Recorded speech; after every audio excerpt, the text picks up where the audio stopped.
I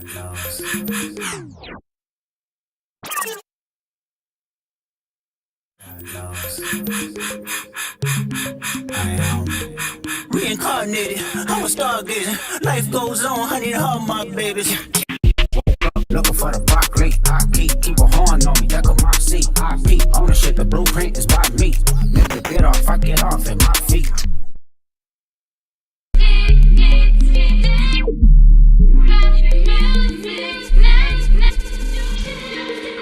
Like you nigga couldn't try me in a tri-state. Money pass that I give him splash. Down south, know me spook town. Eyes dilated. I got the money and the power. Both gyrate. I look good. Get the fuck out my face. Look good, but she don't got no ties. I walk in, walk out with the size.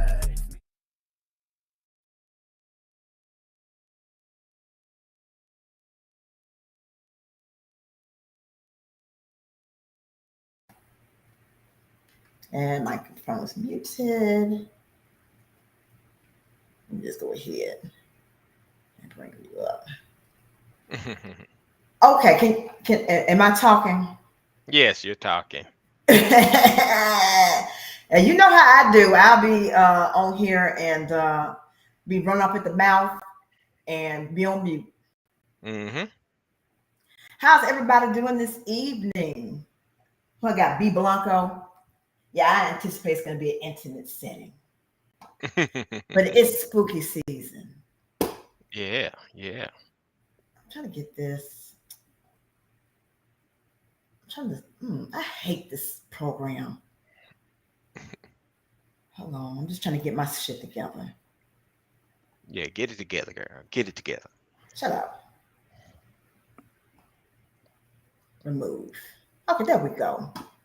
All right. How's everybody doing this evening? I'm so happy that a person is here.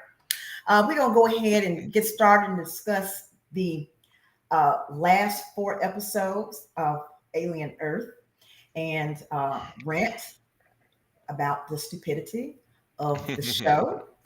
So I'm going to go ahead and play the recap of episode 5, and then we can discuss after.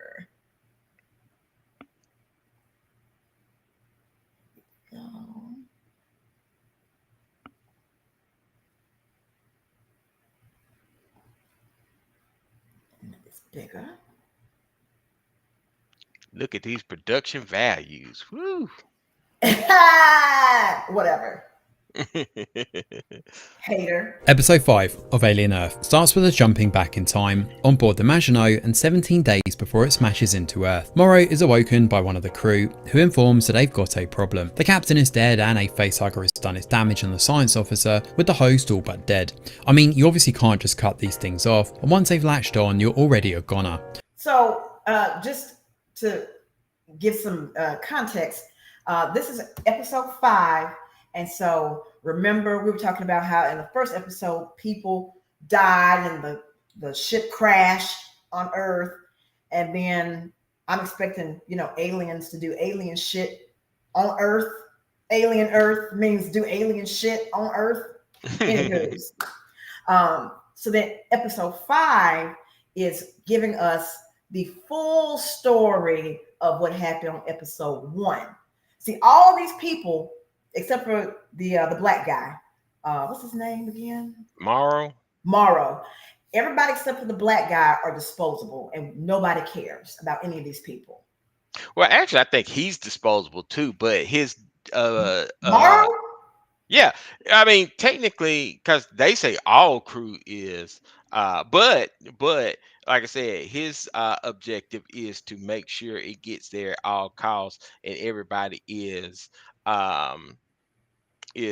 expendable. But I think that includes him as well. Like if he could get that ship to Earth to them and he dies in the process, I think they consider that a win. I don't think he's any special than anybody else. I just think that he just knows he has to get that thing back to Earth. He would be special because he was made a cyborg robot. No, you just get rid of him and get another one. Everybody's disposable in this show. Ain't nobody about to spend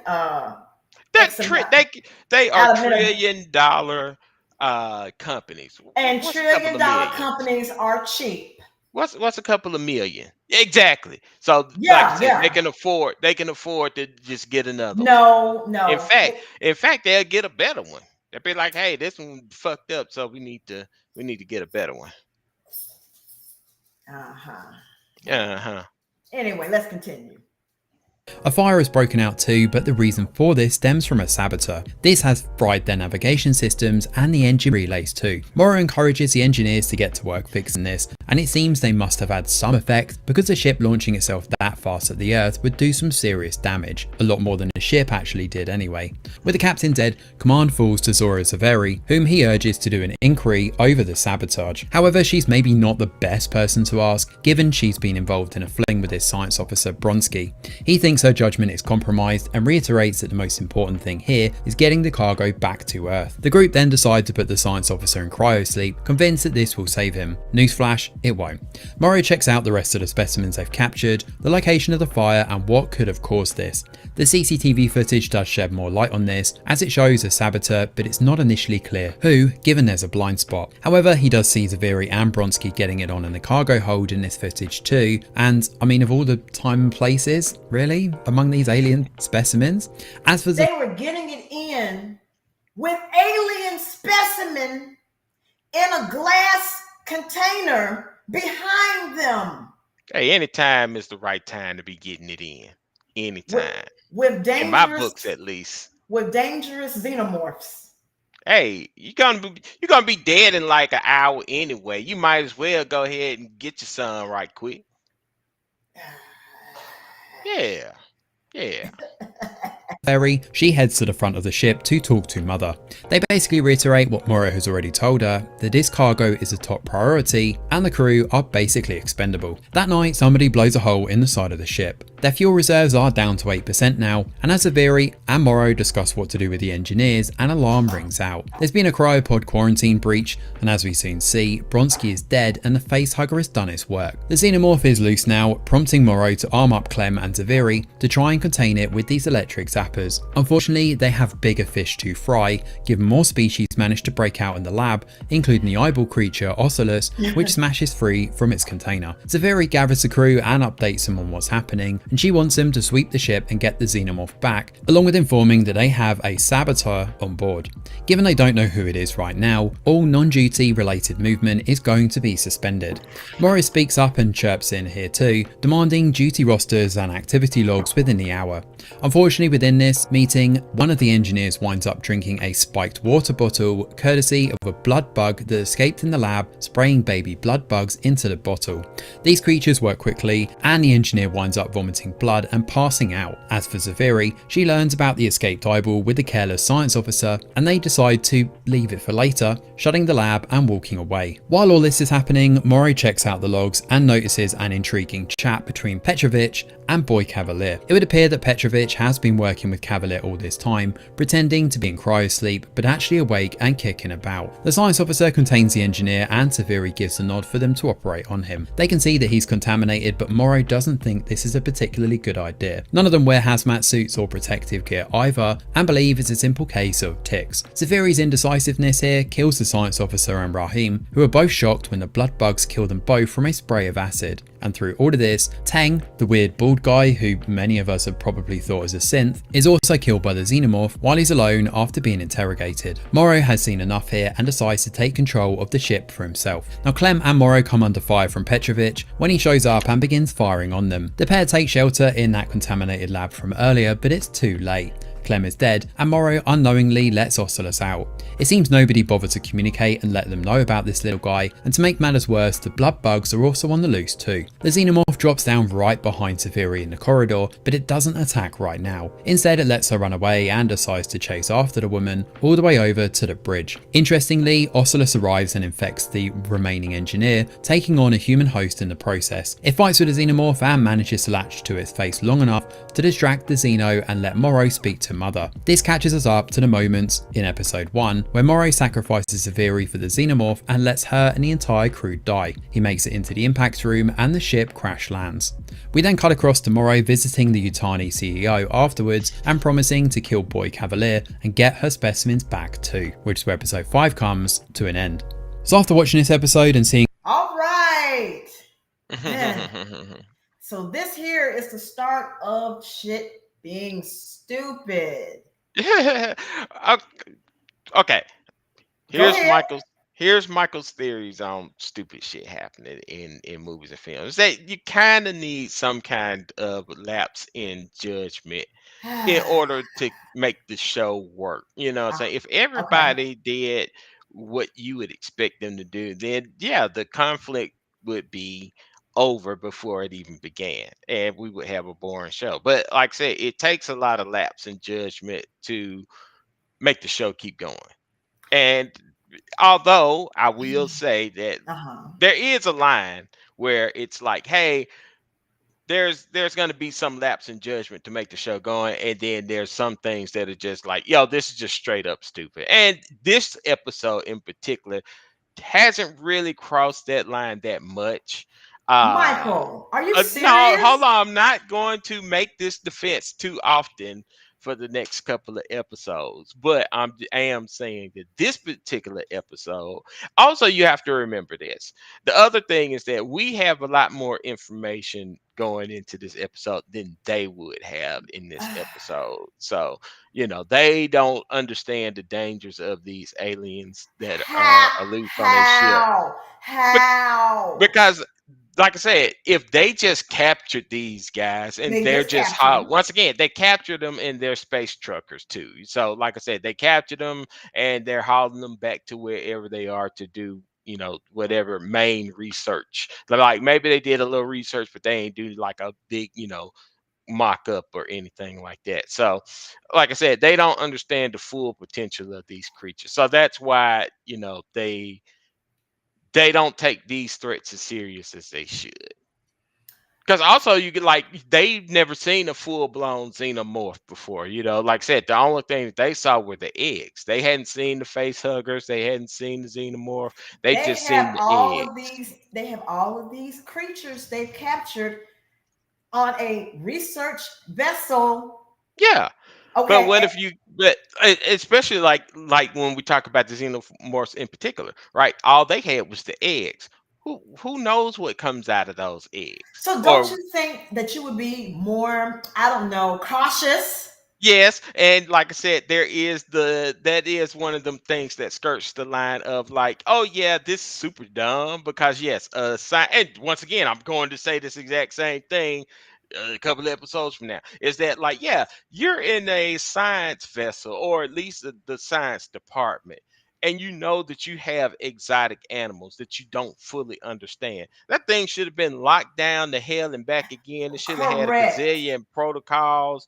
So there should have been Correct. no way that anything like this would have happened. And if Saying you you're would a have made that science thing, officer, you would have made that uh uh compartment just airtight, yeah, security is heavy, yeah. double, triple securities and stuff like that. But we got to make sure that the show happens, so they don't do all that So stuff. yeah, so we put a alien, the creature, the Oculus, Mm-hmm. which is a big eyeball with tentacles like an octopus. Right. Mm-hmm. You put him in basically a mason jar, Right. and then stick him on a shelf, and nobody thought, Well, once octopus. again, What? this is one of those things that we know information that they don't know. They don't No, believe that this no, thing is highly intelligent. What I'm saying? They no. just they probably just think, oh, it's a stupid bug thing. I would think that Okay. it's just as smart as an octopus is. But then again, well, I know Well, that these guys are scientists, so they should know, but they the should average know person better. doesn't understand how We're smart an not octopus looking at, actually is. we're not looking, and we're not talking about regular Joe Blow off the street. These are science people. Yeah. So Yeah. I'm sorry, you cannot give me, the glasses half full speech on On my this stuff. glasses, I look at this whole entire show with rose-colored glasses on. So yeah, I'm going to do that. Like, hey, you've known me all of this time. Don't am I always the guy who is giving everything the benefit of the doubt? What I'm saying, he's saying like, hey, stuff ain't as bad as this, you think it is and stuff. Like that's just me. That's just me. Yeah, But yes. but I will say that there are some lines. I'm standing by the fact that, like, hey, they have to make it's just like any other horror movie, right? You know what I'm saying? The kids do the dumb thing, like, instead of them getting the fuck out of town, they gonna stay in the rundown old mansion and get slaughtered when they should have just called for Uber and got up out of there. You know what I'm saying? Well, Uh, this is but my issue. you This is my gotta, issue with all of them. huh? That's my issue with all of them Hmm. is the character decisions. I know that we need to have a plot armor, or we have to have something that makes the story go. But for Hmm. God's sake, man, Yeah. how incompetent! You got the most incompetent crew ever. No, there are some more crews that are more incompetent, but I mean, but like I said, we got to make the show happen. Like, that's my defense. We got to make the show happen. Completely So, careless with all of these aliens. You did not lock up any of these people, I mean, any of these creatures. You just allowed them to escape. yeah, And you walk in the room, you see a doors open, nobody's concerned. yep.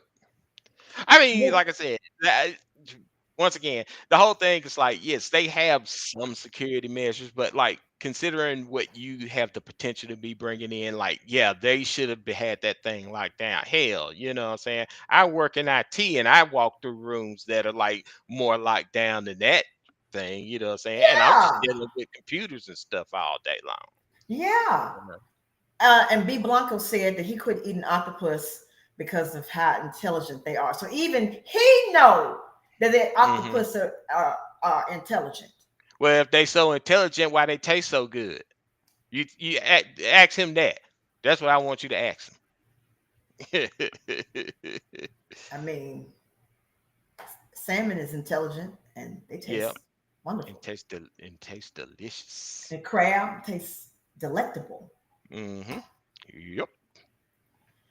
So yeah, yeah, they were completely careless with the aliens and the way they were, and then the black chick.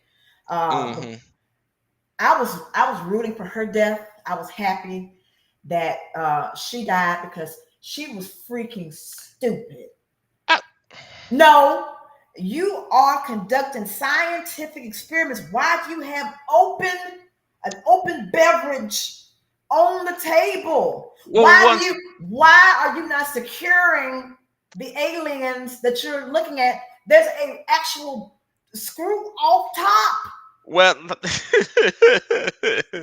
like I said, they underestimated what they were actually dealing with. Like I said, they didn't think that these creatures had the intelligence that they have, but these were highly intelligent creatures. Like I said, who would have thought that they would have had enough intelligence? Because, they're thinking off of Earth logic. It's like, yeah, if they're not a human being, then they don't really have a whole lot of intelligence, and so, or they don't have the problem solving skills that we would have. And so, like I said, that makes you careless. And careless is what makes the show happens. No, sir. No, Yeah. sir. No, Yeah. no, Yeah. no. No. This Hmm. is ridiculous. Yeah, it's kind of ridiculous. Like I said, this right here skirts the line of where I Nah. would be like, okay, we got to make the show happen. They have to make some mistakes. So I am letting this one slide. Like, there's some stuff later on that I'm not going to let slide, but this right here, I'm going to let slide because we got to make the show happen. But I will say this, like, other than that particular point, what we were talking about is that, like, the cool thing about this episode is that it sort of recontextualized the first minutes of that first episode. Because, like, when you first watch that first episode, you think all of this is an accident, and then you find out, no, in episode 5, that all of this was and staged, or so it was forced to happen. So I thought that was pretty cool about it. The only bad thing about this episode, or really bad thing about this episode, that I did not like is that the the saboteur, what I'm saying, it's somebody that they just pulled out of their ass. It's All like, these people they pulled out of their ass. well, it would have been different if it had been somebody who they had already introduced earlier in the episode. Like for example, think about if the dumb engineer was actually the mastermind behind all of this. Like, how crazy would that have been? Right? It was a person that you did, once again, person that you already been introduced to, that so you have some kind of knowledge of him, you know what I'm saying? You underestimated him. It would have been a super big surprise to be like, oh, he's the saboteur, you know. Now they just like, oh, this guy that you've never seen before and that we just sort of briefly mentioned in one conversation like 10 minutes ago. Okay, yeah, he's the saboteur. Mhm.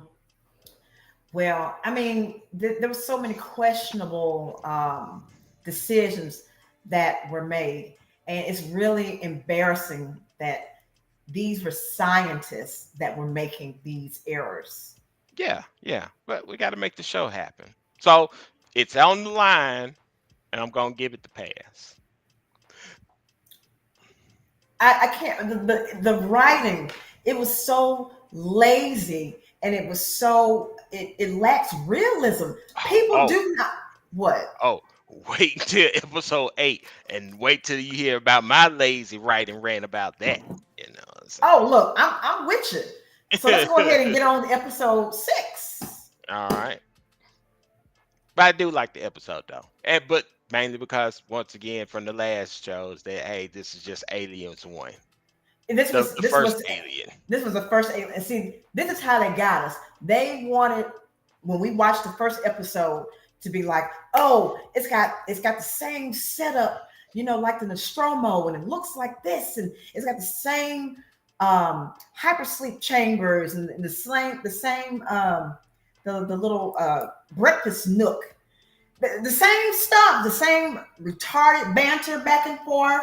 It's like you had the same characters, but they were, different people. But it was Parker, Lambert, the captain, Yeah. Kane. It was all of them. Ripley. Well, there was nobody that could be Ripley because there was nobody smart. So there was no Ripleys, but it was the same people. Yeah. So like I said, it couldn't help but to be good because it was basically Aliens 1. Hey, UMD, and they were pulling the wool over our eyes to get us to be invested in the show. Once again, I overall I think the show is a great show. Yeah, and like I said, even when I be talking about the nitpicky stuff, um, it's still a good show. And I do suggest people watch it. But I mean, once again, there's a lot of stuff that has to happen because the show has to happen. You know what I'm saying? You got plot armor, you got people making dumb decisions. And like I said, for the most part, it's not super offensive. There's some stuff that gets wild, that you're Yeah, like, oh come on. But for right yeah.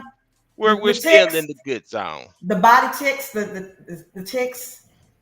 Yeah, because once again, they don't you talk about when Stop. they was pulling the things off the guy's Yes, lung. and this was Okay, yeah, after because this was they don't after the understand. xenomorph.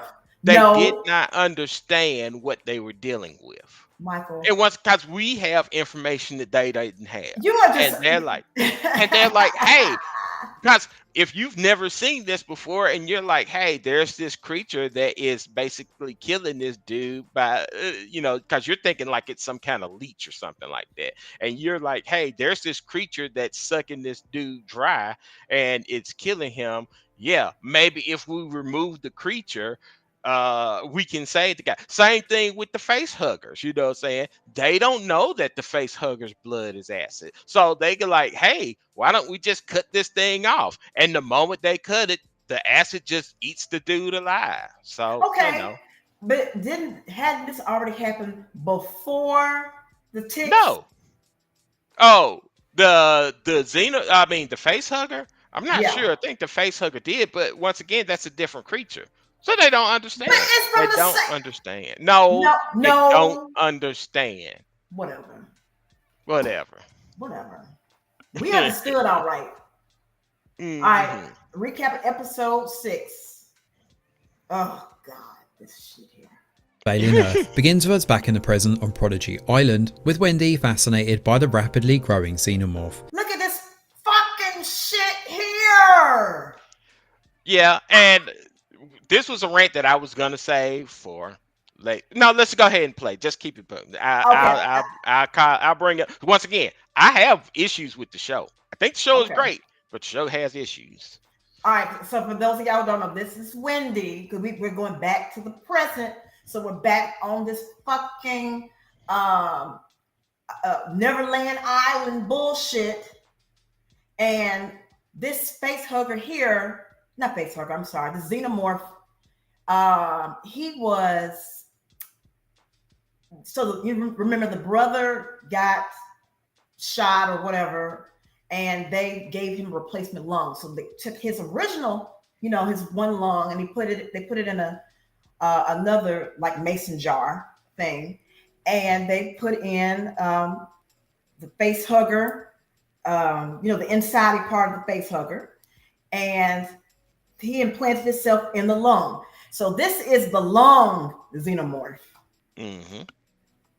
Okay, and that Wendy she now knows how to speak to them, and they're now having a tea social setting circle. Yeah, And they they're having having a box social. yeah, they're having a good time. I mean, they gossiping. Mm-hmm. Kirsch is quick to reassure Joe that Wendy single-handedly took out an adult Xeno with just a little knife, so she can pretty much handle herself. Kirsch is not too worried by what's happening right now, reminding Joe that Wendy is the future and she has a bright one ahead of her. He also belittles Joe's idea of taking her home so they can live like a family. Meanwhile, Dame Sylvia, Arthur and Atamind look over Nibs. The latter is not happy about Nibs' sudden outburst that she's pregnant and wants it fixed. Dame Sylvia is quick to remind him that she has trauma from her moments at the crash site, hence her outburst and erratic mood. Instead of the How the fuck is a 11-year-old, however old she is, and she's a freaking robot now? And they said in the first episode that they turned down the emotions because they know these are kids. But somehow she freaks out about a creature that can't hurt her because she's a robot. And then she thinks that she's pregnant. Yeah, but like I said, I think her job is to show that, like, hey, these things aren't perfect. Like, they have flaws. And you know what's funny that they could have gone into was the humanity. Is this still a person? Or it's just like a copy paste. They just have memories, but not her consciousness. They didn't really explore that. They didn't like super explore it, but they hint about it throughout the whole series. So they hint about it, but they don't explore it. Like, think about it, like Prometheus. The whole freaking movie was about the engineers, and they're giving us an invitation, and we want to see why and meet our makers. The purpose and all of that. Yeah, you know what I'm saying. 2 hours of that, nonstop. But on this 8-hour episode, the 8-hour length of the whole show, we don't discuss any of that. We just continue to speak in riddles and Boy Cavalier and the Lost Boys. No, because whenever they do anything other than aliens on Earth, you complain about it all the time. So they said, we ain't gonna do that. We gonna do the aliens on Earth thing. Well, you know what? Miracle wants to see aliens on Earth. So and I don't have the aliens doing alien shit. So like I said, they was like, well, we know Miracle's gonna bitch and complain about it, so we ain't gonna touch on that. All I'm saying is I just need things to make sense. I need it to make sense. I need, if you're a robot, that you behave under the bounds of being a robot. But they're not 100% robots. Once again, in defense of the show, they're not 100% robots. But at the same time, see, I think the big problem with this show is that, once again, it's the whole thing of using kids. And I understand why they tried to use the kids, but you're putting these kids in situations that, like, an 11 and 12-year-old, like, what the fuck is a 12-year-old talking about she's pregnant? You know what I'm saying? And, like, granted, you know what I'm saying, we live in some amazing times now, but and I've seen elementary school kids pregnant, but like I said, that's not the norm. You know what I'm saying? Most 12, I would hope that most 12-year-olds aren't worried about is they pregnant in the 6th grade, you know. Well, Hey, once again, my mom taught in elementary school. So I've been up there and I've seen sixth graders walking around with a full belly. So I know that's a thing, but that's not Mm-hmm. the norm. And it's a lot of PDF files around. Yeah. Yeah, yeah. So like I said, these are 11 and 12-year-olds. And like I said, she's talking about she's pregnant. Like, what the fuck you know about being pregnant? And What if the you're a robot and you have all this knowledge, I would think that you would know how babies was born. But like I said, the bitch crazy. Oh, That chick whatever. is crazy. True, she is crazy. Yeah. So, She you she know. gets the crazy edit. Mm-hmm. Um, and then Boy Cavalier, the Elon and Zuckerberg clone. Mm-hmm. He's the villain edit. Mm-hmm. Well, I mean, there's so many villains, but you know what? Let me just finish playing this. Let's just finish. Go ahead. The initial suggestion of therapy though, Atomines decides a full memory wipe is the best way to go. Arthur and Dame disagree here, but because of this, Arthur is fired for disobeying a direct order. Now, this is episode 6. Mm-hmm. Arthur and you know what? We didn't even know his name. I don't even think until the last episode. And we didn't know that they were married. Maybe they mentioned it. We didn't know until this episode. This was the first episode where they said that they were married. Okay. So he gets fired. I want y'all to hold that. He gets fired on episode 6. Let's continue. As for Nibs, the memory wipe is successful. Joe speaks to Wendy in the hallway, expressing concerns about the xenomorph. Wendy though is nonchalant about the whole thing, and she's convinced that this xeno is actually one of the good ones. Wendy wants to continue her experiments with it, and tells Joe that she doesn't want to leave with him. Boy Cavalier shows up to see the CEO of Utani next, with Barrister McAfee working as a moderator overseeing proceedings. That's stupid. Got his nasty feet on the tech. Let me stop. Been hired on behalf of the 5 to try and facilitate this meeting and come to an agreement over what to do with this crashed ship and the specimens on board, of course. Cavalier peddles the story of a cover-up and then mentions the specimens themselves, forcing the CEO of Utani to cave. She admits that the species on board were meant to be studied at an off-planet research facility, which is where they'll be transferred to once she gets them back. There's a bit of back and forth between them until they eventually agree to a $20 billion settlement, but Boy Cavalier has a trick up his sleeve. He mentions how there's currently a quarantine procedure in place and will be for another 6 weeks. Miss Utani is seething, and when the meeting is over, decides Morrow should press on with his plan. Now Morrow intends to destabilize the facility and cause outright chaos. He'll then swoop in and exfil the Xeno and the specimens. Interestingly, Kirsch and Morrow wind up verbally skirmishing in the elevator afterwards, with Morrow promising to see the old toy soon. Back on the island, Slightly is jittery and worried about his saboteur plans and shows up to see Joe. Interestingly, this guy is actually sketching out an escape route, but that's easier said than done on an island surrounded by a mass of water. Now Slightly wants to take Joe into the lab, but his desperation comes off as a little too awkward and unnerving, so Joe goes on patrol with his buddies instead. He wanders through the thick trees, keeping a lookout as Joe talks about leaving once again, and no, he's not particularly subtle about it, as they flag up his concerns and tell him that they've got a good thing going on here. Back in the lab, Wendy appears to be understanding the alien language and starts to communicate, or at least mimic, the xenomorph sounds. As a rapidly evolving alien watches on. Now Ocelos also watches all of this unfold from its cage too, paying specific attention to Tootles when he enters the lab alone to feed them all. Naturally, Tootles is an absolute idiot here, and along with breaking the feeding compartment door, he's super jumpy when Ocelos bangs on the glass and gets himself locked in with one of the specimens. Now these happen to be large bugs that spray corrosive acid and eat metal. It burns the synth and eventually kills it, feeding off the robotic parts. Realising that Nibs has had her memory wiped, Wendy shows up to question Dame Sylvia. She stands by the memory wipe and points out that Nibs had corrupt data. Now Wendy questions the lab and facility, believing humanity is what's really wrong here rather than the aliens themselves. Now, while packing up his gear, Joe shows up to see Arthur at the lab. He's surprised to see the guy has been fired, given he cares about his work. Joe speaks plainly and asks if he's safe around murderous specimens that want to kill, reproduce, and destroy everything. Are you stupid or something? Yes. Arthur plays a part, reassuring the guy while actually typing on his computer that he needs to take Wendy and get the hell out of there.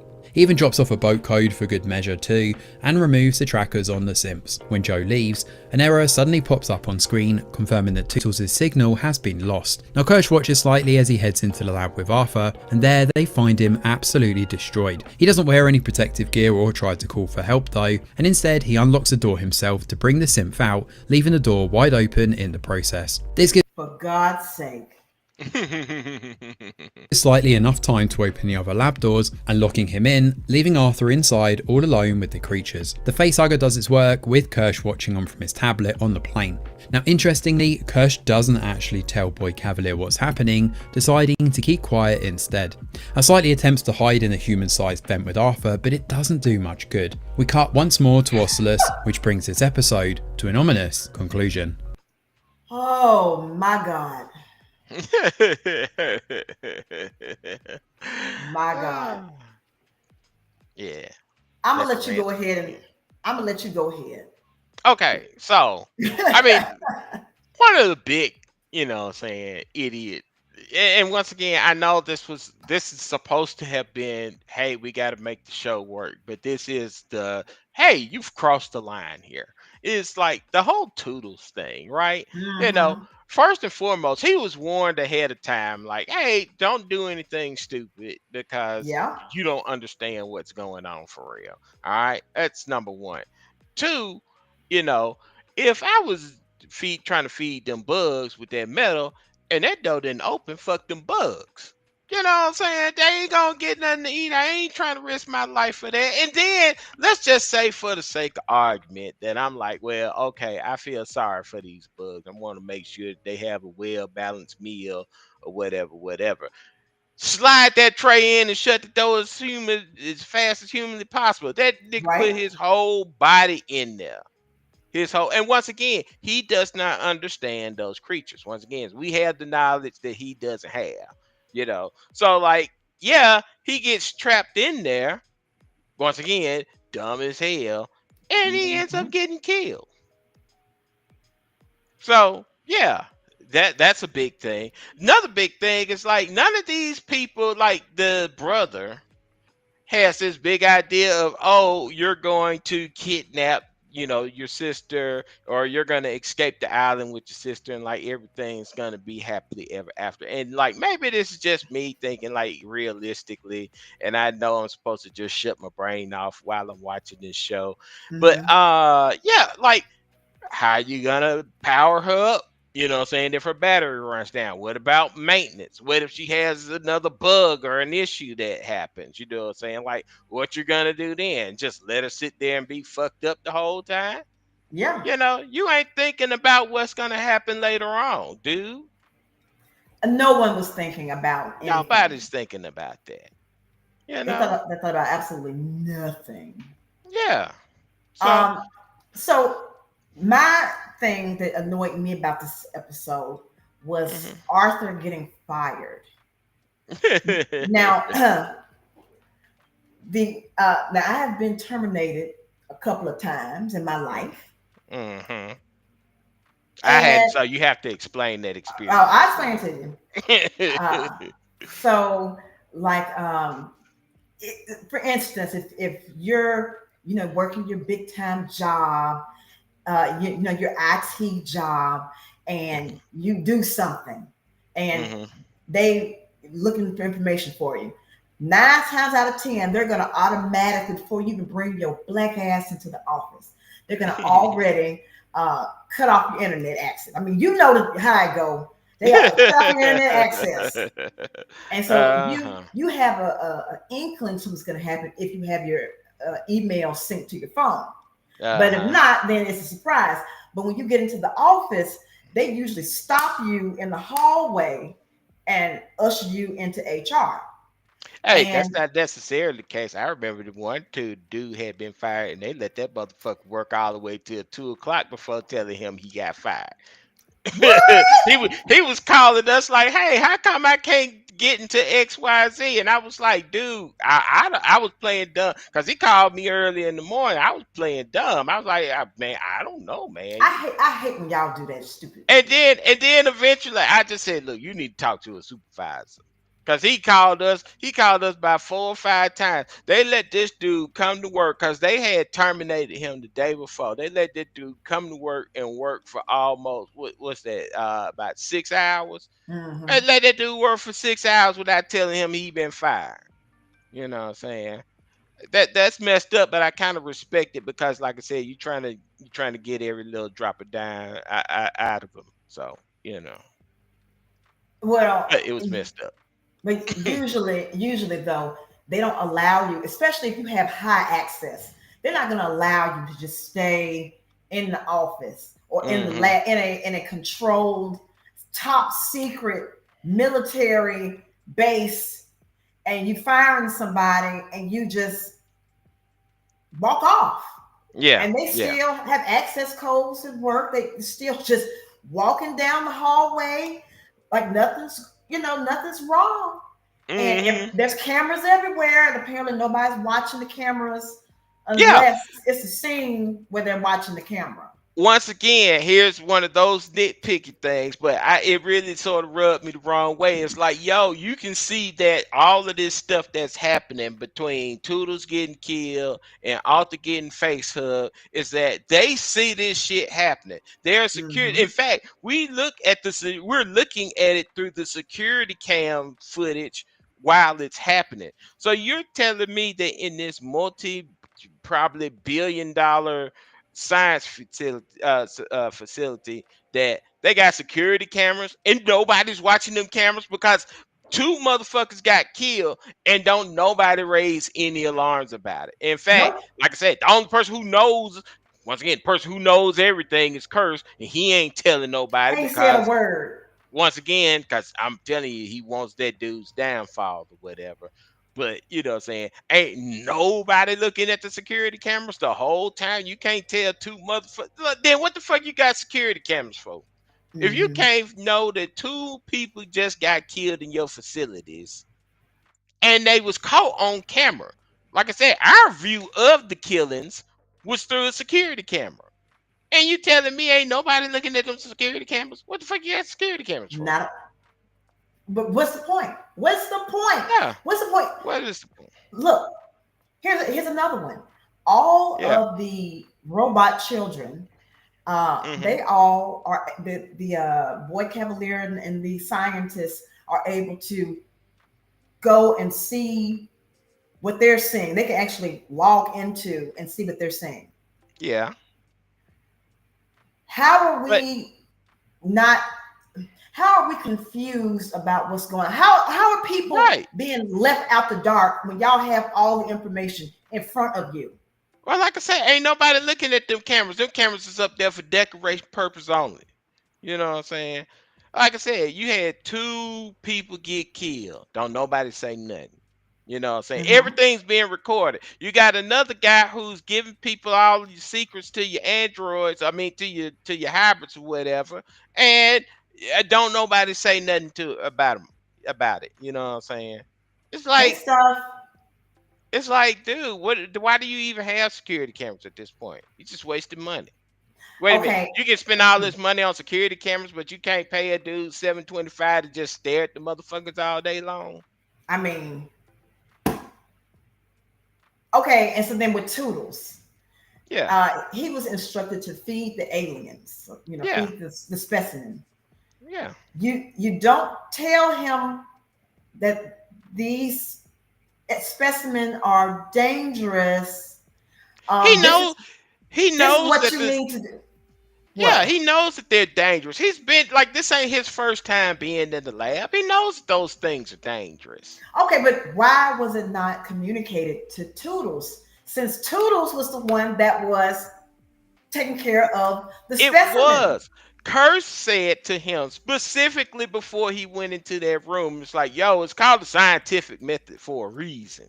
Okay. You know what I'm saying? And he told him to be very careful, you know. Okay. And he still went and did some dumb shit. And this is one of those things that crosses the line of like, yo, there's a difference between, hey, we got to make the show happen, and like, yo, you're being an idiot. And hold on, here's the other thing, right? This dude is strong enough to rip a steel door, or probably Uh-huh. even stronger, off of Yep. a cage, right? Mhm. When Mhm. Arthur gets face hugged and they have to carry Arthur, it takes Yeah. two of them to drag Mhm. his body. It's like, wait a minute, aren't y'all supposed to be super strong? Like y'all, like Right. he should have been able to one hand that dude. Just Yeah. pick him up with one hand and just walk on about his business. Yeah, It's just it like took wait, two of them and they was and struggling. I'm talking struggling. about struggling. Yes. And they should all be on the same power level. We seen Right. Wendy took out a whole alien. You know what I'm By saying? We seen herself. Toodles, With yeah, with a by knife. herself. We seen Toodles rip a whole steel door off of his hinges. And you're telling Mhm. me it takes two of y'all motherfuckers to drag one body and y'all was struggling with that shit? Right. Makes no logical sense at all. No, At no, all. no. But with Toodles though, being Hmm. told to it's a scientific method for a reason, but you still didn't tell him because if he's mentally 12-year-olds and 12-year-old males especially are stupid, super stupid. And y'all As have to be somebody who told. used to be a 12-year-old male, I can disagree with that, because I remember when I was young and I had to feed a dog that was scared the shit out of me. I knew how to get in that cage, put the food down, and get the fuck out that cage. You know what I'm saying? And I was 12. Actually, I was younger than 12. I was probably 8 at the time. But I'm gonna say Mhm. 12 because we're talking about 12-year-olds. So I'm 8 years old and I know how to get in and out of a cage of an animal that I'm scared shitless over. Well, I'm not touching the cage. Okay, so we're getting ready to do episode 7. So, um, just a quick recap. A bunch of dumb shit has happened. And you have one of the little robot children ends up dying because of reasons. Hmm. Nobody knows what any of the kids are doing. And one of the scientists, whose name that we did not know until episode 8, gets face hugged because the Indian dude has been having secret communications with Morrow, the other black dude. Um, and again, how are they having secret conversations when Kirsch and all of them have the ability to listen and to see what they're doing? Once again, Curse is on his side. You know what I'm saying? He ain't on Boy's side. He ain't on the hybrid side. Curse is on his side, and that's why I love him. Stuff. This is Alien Earth. It's a series on Hulu.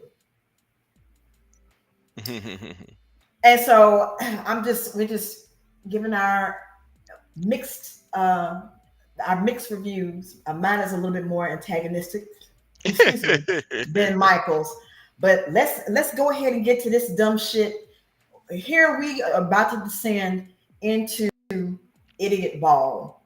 Um, Mhm. yeah, yeah. Let's go. Episode 7 of Alien Earth begins with Slightly shocked as the facehugger does its work. Slightly is back in his room now and Arthur... Yeah, that's what I meant to say. So Arthur got face hugged because Morrow's been giving secret messages to the Indian dude and it's saying, basically, I'll kill your family if you don't give me my specimen back. So of Mhm. course he can't get the xenomorph. So he got Arthur face hugged. The person who should have been face hugged was the brother. Why y'all hate? That's Why does everybody want the brother to be killed? He ain't did because nothing to he nobody. serves no purpose. He serves absolutely no purpose And in like the Arthur show. does? I Well, what mean, purpose does Arthur serve? Nothing. Nothing. Arthur served no purpose either, but he Hmm. really, the brother served no purpose whatsoever. Just to be walking down the hallway or sitting down somewhere looking concerned or Uh-huh. looking. Dopey. That's what his Yeah. name should have been. Dopey. Whatever. Like I said, there are reasons to legitimately hate a lot of stuff. And once again, I do want to say I do love the show. I like the show. The show is a good show. It's a great show. And you have to turn your brain off for a lot of it to make it work. But there are some like, yo, wow, this is wild. There should have been. They need to. I'm telling you, if anybody knows anybody in Hollywood that's doing any like table readings or script writing, and they need a person to come in there and just sit there and just raise your hand. This don't make no sense. Y'all need to redo this. Yeah, This I don't make no think like sense. every script room should have a script hater in there. You know what I'm saying? Your job is to just That's fine. hate on the script so they could be like, you know what, that doesn't make sense. Let's rewrite this shit again. We need to rewrite them shits again. Yeah, you know what I'm saying? Said Miracle is they have your name in the credits. Script hater. But you know what? Y'all would thank me when you got your Oscar. Yeah, we probably would. Because we made a movie that makes sense. That's all I asked. I want it to make sense. That's all. Mm-hmm. All right. So, dude's face hug. And so he's actually in the kid's bedroom. They hid him under the freaking bed. Mm-hmm. Let's continue.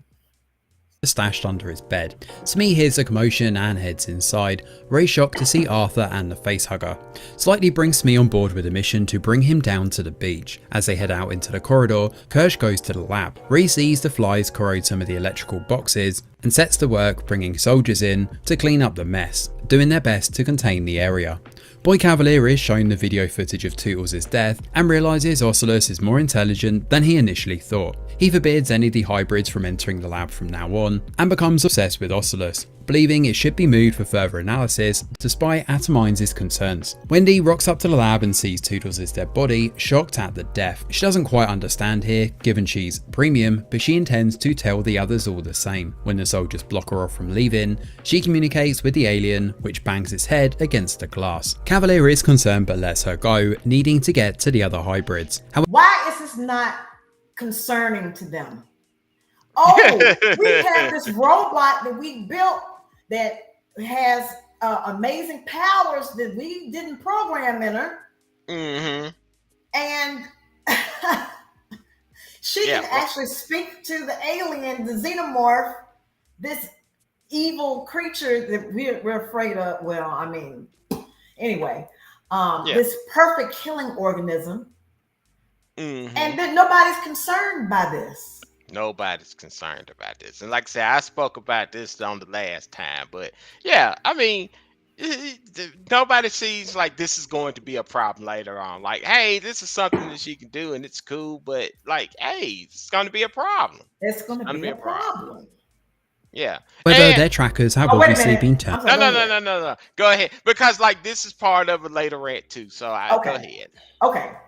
Off. Now Wendy reunites with Joe here, who pleads with her to leave. She wants to bring the others on board, but Curly wants to stay. She promises not to tell, but it's a little too late for that. Wendy hacks the monitors and lets the xenomorph out. As they make their way through the island, they come across gravestones with their former human names on. Now Kirsch catches up with Slightly and Smee in the hallway here, giving them access to the elevator and encouraging them to hurry up. He knows about Slightly's chats with Morrow, of course, and helps them escape. Outside there are numerous patrols and the facehugger eventually comes off Arthur's face. We all know what's coming of course, but like winding up a violent Jack-in-the-Box, every scene with Arthur from here onwards is a little tease as we wait for the inevitable chest bursting. Eventually it does burst out and a baby Xeno races off, leaving Slightly and Smee shocked as they rendezvous with Morrow. Now when Morrow learns what's happened, he heads out with his small team hunting to get it back. Meanwhile, Boy Cavalier has Ocelus moved to his office, where he believes this creature is the key to his intelligence woes. He wants to move it into a human host after realising it understands human speech and recites 3 digits of pi. Now Cavalier's idea is to move the creature into a human with low IQ so they can properly test its smarts. And that can be any of the characters in this show. Yes, anybody. They're all low IQ. Every freaking last one of them. That wasn't where I was going to go with it, but that's where I'm going. All the robots are stupid. The people who program the robots are stupid. I said the robots are stupid. Mm-hmm. The Zuckerberg Elmo bitch boy, he is stupid. It's Mm-hmm. just stupid. Okay, I'm Yeah. sorry. Yeah. Atomines nods, agreeing to start a list. Out in the woods, Wendy and the others are suddenly surrounded by soldiers. The xenomorph jumps down and Look at this shit here. Okay, so here's my major rant. Here's another one of my major rants. Like, look, people, if you are making a horror movie that has a monster in it, do not show that monster in broad daylight, because that monster right there is not scary in broad daylight. When it's dark and you can hardly see it and you got stuff obscuring the way, that monster looks scary. That looks like a penis monster right there. This You is know what I'm saying? awful. That is like the most non-scariest monster I've seen in all times. And you can tell, look at this. And it kind of looks cheap. You know what I'm Yes. saying? This is like some Like, look at the latex. arms right here. Yes, You from the know? Spirit of Halloween latex outfit. Yeah. Yeah. I mean, like I said, the head looks like, yes, the head looks complicated, and it looks like they put some time and effort into that, even though it looks like a giant penis. But like I said, the rest of it looks kind of real cheap. It looks really cheap. It looks terrible. And you know, Like, another thing that worked with Alien, we've always seen the xenomorph in a dark, enclosed area, right, and because the way he's designed, he looks like he can blend into the ship. right. And like I said, this isn't just a aliens problem or aliens Earth problem. This is a problem with any movie that has a monster in. Like, if you have a human or humanoid type monster, you can get away with showing it in broad daylight. But when you have like a creature or a monster, you can't do that. And like, how hard would it be to just have this stuff happen at night? Like, Hmm. come on, man. Y'all really missed the ball on this. Hey, Really missed. fuck Darius. Yeah. Yeah. You know. Okay, so oh god. All right. Oh, another thing before I hit play. The Yeah. xenomorph will attack. He would used to indiscriminately attack people Hmm. because he wanted to get them cocoon for implantation, to be Hmm. face hugged. Yeah. This one here, I don't understand his logic at all. You kill some people, and Hmm. then if you're a member of the main cast, then he just stays there and looks at you for a minute and then runs off. Yeah, he could tell that you have plot armor on, so he can't So he fuck with couldn't the plot attack you. armor. Yeah, Yeah. so like I said, that's how you survive a xenomorph attack. You put on your plot armor. But I will say this, like, I mentioned this in the last episode, but like, is cocooning people really their main goal? Because like, if that's their main goal, they wouldn't be like slaughtering like 90% of the people that they meet, and then maybe on the cocoon like a fifth of the, you know what I'm saying, like a fifth of the people that they meet. But what's so You know, great and is I don't know we what don't happens to the know. other five, but like, they don't do that, and that's what I'm saying. That's the problem with the xenomorph. Like, even not in this context, they don't have a reason why they should be killing people, because they're not Nope. killing people to eat them. Like, that's always the biggest thing. It's like, hey, these creatures are super hungry, so you know what I'm saying, they got to kill people to eat them. All right, they don't do that because they kill somebody and move on to the next. And you know what I'm saying, if it's reproduction, then why are you, eviscerating the vast majority of the people that you're meeting? If you're trying to procreate, you'd be trying to, at least have, a whole lot more people that will survive your attacks than just straight up laying in pieces on the floor. Well, You know. remember, if we're going by the original Alien and Aliens Mhm. canon, then yes, the goal is to reproduce. Yeah. After Aliens 2, however, Mhm. xenomorphs went into doing a hybrid, killing and then a hybrid reproduction. Mm-hmm. But mostly in Alien 3, the xenomorph there was more of a killer than a, you know why? And because Ripley had a queen, so Uh-huh. they didn't have to worry about reproduction then. So I think that if there is a queen present, then they will reproduce. But if a queen is present, then it's open season. Yeah. There's no Well, I reason. I have I, to take your word for it because I'm not super deep in the aliens lore like that. But yeah, maybe that's the truth. But I don't even think that's true because I don't think so either. even without a queen, they still fucking shit up. You know. Mhm. So Okay, let's finish. attacks, but Wendy, Nibs, and Joe are all damn fine that since shit. Wendy Look at this shit! can communicate Like with the creature. She reaches out and touches it before telling it to hide and follow. Joe grabs a She tells the xenomorph to hide and follow. yeah. Well, like I The, said, it's been established that she could talk to him, so no, no, maybe he no, like, all right, cool. but the xenomorph is a pet now. Mm-hmm. Giving them Scooby snacks and shit. You know what I'm saying? But The yeah, yeah. xenomorph is Paisley. Mm-hmm. Yeah, yeah. And this is the brother. This is the look on his face the whole show. This is why he should be face hugged. That's why, Yeah. But like I yes. said, that's the man who's seen some shit. So like, yeah, I think your face would be like that too if you didn't seen the shit that he's seen and been He's through the saying shit he's absolutely been through. nothing. He's saying nothing. He lost a damn lung to a xenomorph. I think that counts for something. He was asleep and he didn't even know, so it doesn't count. He wasn't asleep when he got stabbed in the chest. He was wide awake for that. But you know what? The show didn't discuss it anyway. So it's almost like it didn't happen. Mm-hmm. Whatever. gun from one of the soldiers and takes off, and as he does, the baby Xeno is captured, but not by Morrow. Now Kirsch blindsides Morrow and his small team, double-crossing them and showing that he was very much using Smee and Slightly as bait to lure the cyborg in. Now Morrow is captured while Smee and Slightly are grounded. Joe, Nibs and Wendy make it down to the dock where they find the boat waiting for them. However, a whole bunch of soldiers are also here, including Rashidi. Nibs is psychotic and attacks, before Joe eventually subdues her by electrocuting the hybrid. However, it's not before she winds up with several gunshots for her troubles. Now Wendy is shocked and has the xenomorph lying in wait as the soldiers stand. What the fuck is this? Uh-huh.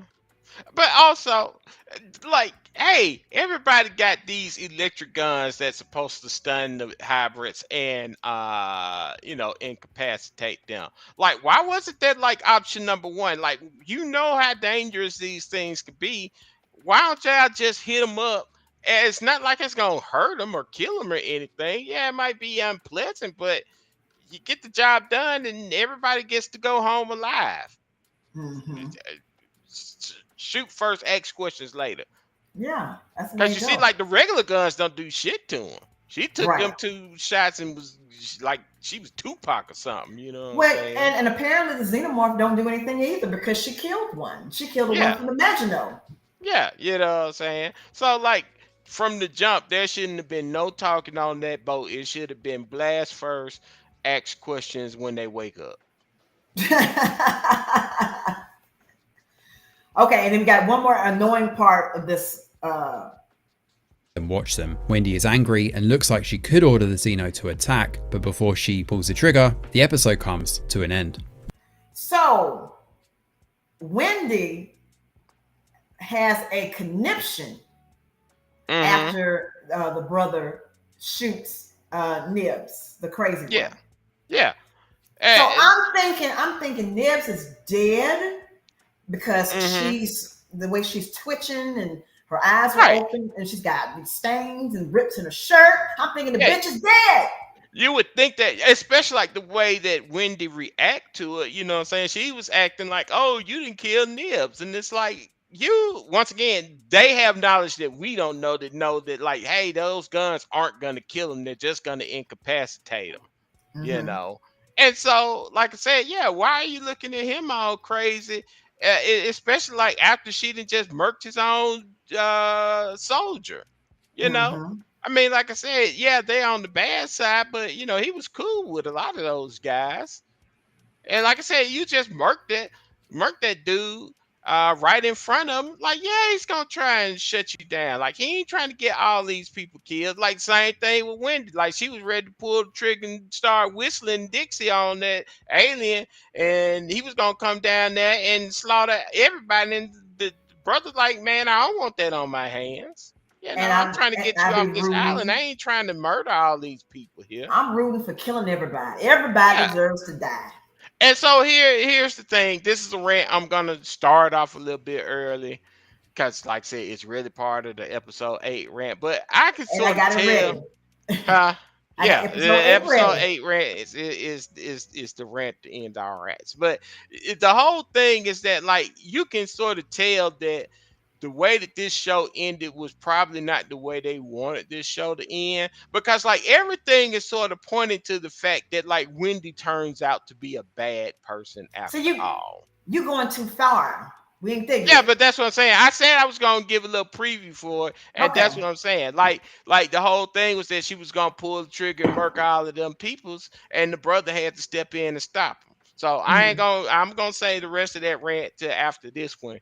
But yeah, like you can tell that that's what was supposed to have happened. So we can I go to episode 8 so we can get the mega rant on.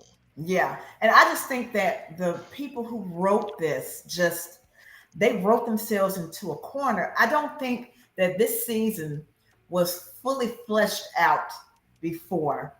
It feels like this should have been like a draft script and not a final. I Okay, think so more work so should have been done on this. So to continue with my rant, here's the thing. I really think this was supposed to have been a one and done thing. Like if you look at the course of how this show is sort of turning out, you know what I'm saying, with Wendy becoming the machine god, as I like to call her, you know what I'm saying, it's like, hey, she's starting to lose her humanity. And like you could tell by like episode 8, she was supposed to have basically lost her humanity because she, once again, she's a 12-year-old child. And she, what they didn't show in this preview was that, like, because like I said, she's the machine god now, so she hacks into the prison that the xenomorph was in originally. So before this part started happening right here, that xenomorph was in the cage, and she basically opened up the cage to let Mm-hmm. that xenomorph out and get out and murder everybody in that lab. You know what Mm-hmm. I'm saying? Like, that is some evil shit right there. You know what I'm saying? So you can tell that, like, I mean, we sit here and talk about the redhead dude because she just snatched the motherfucking jaw off of a person. Like, yeah, that bitch is crazy. But, like, Wendy is kind of a sociopath, too.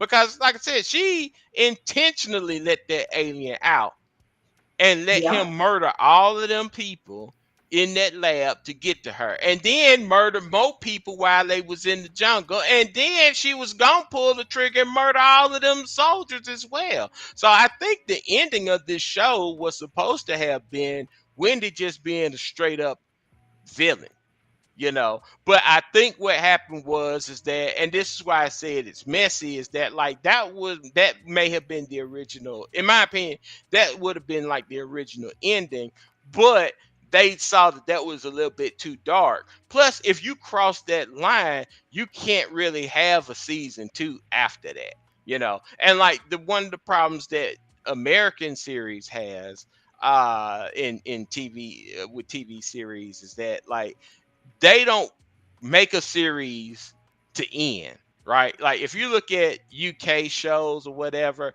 like they are like, this thing is going to last 3 seasons. We're going to tell our stories within this 3 seasons, and that's going to be it. Or if it's a one and done season, you know, it's like, hey, we're going to tell our story, and then that's going to be the end of this show.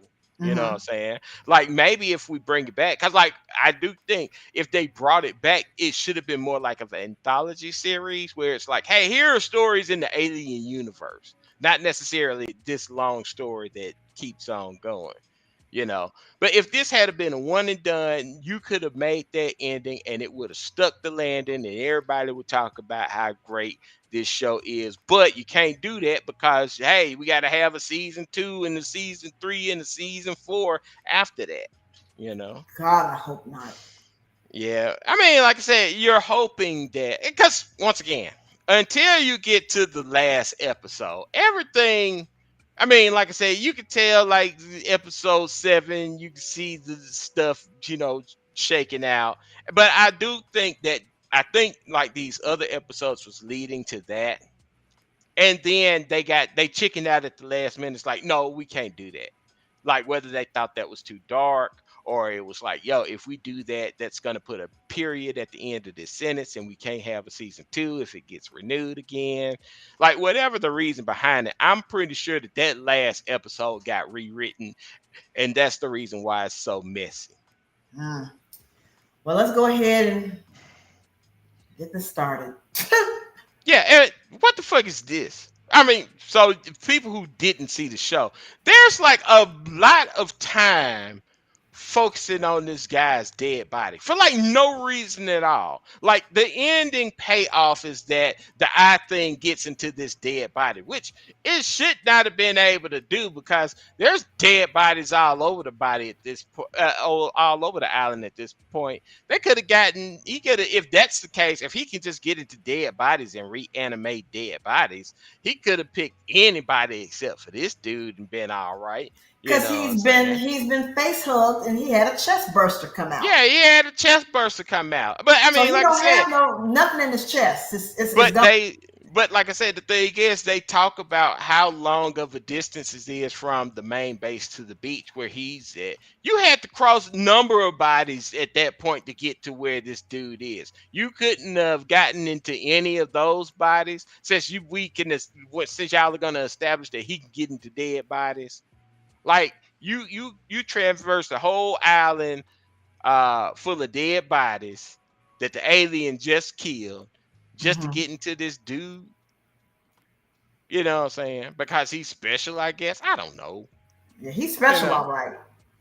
But yeah, but like I said, they got like when the show comes on, they spend like a whole minute or something. It ain't even doing anything. It's just his dead body. They're gonna show it for like a minute. Then there's this part here where it's like, oh, they show it and there's a crab on the chest buster hole when the alien comes up to her. But like that lasts way too long and it doesn't do anything. And then they show it again for a long time before they finally show the eye jumping into his body. So, like, yeah, like, what are you doing with this episode? Pissing folks off. Yeah. All right. Day of Alien Earth begins with a xenomorph wandering through the forest. It doesn't eat some crabs, but does make good on the soldiers dotted around the island. Among those is Dame Sylvia, who heads to the gravesite to pay her respect to the children. Oh my God, this part here. So you have the facility is allegedly being locked down. You have the forces from Utani coming to recover the xenomorph. Yeah. Because Slightly and Smee was taking Art's body, his face hook body, struggling to carry it. Yeah. Like I said, they are superhuman hybrids, and they are struggling to carry this body. It takes two of them to struggle and carry one body across the island. Yeah. So he got face hugged, got this force on the island. You have multiple people getting killed. And what does this bitch do? She leaves out at this particular time looking like a gypsy. And she goes to put flowers on the children's graves. Yeah. At this exact time. Now your husband got fired. We don't know where the hell he is. Yeah. Are we worried? No. We don't know what anything is going on. You got just doors open. The alleged secure facility ain't secure. Yeah, and this isn't something like, hey, she wouldn't have known what's going on because, like, you got soldiers and stuff running all around the base. Like, even if you didn't know the exact thing of like, hey, there's an alien on the loose, you see everybody running around panicking and shit. Like, maybe you need to stay in your room just for a little while longer. Just Mm-hmm. wait about an hour or so before you come back out.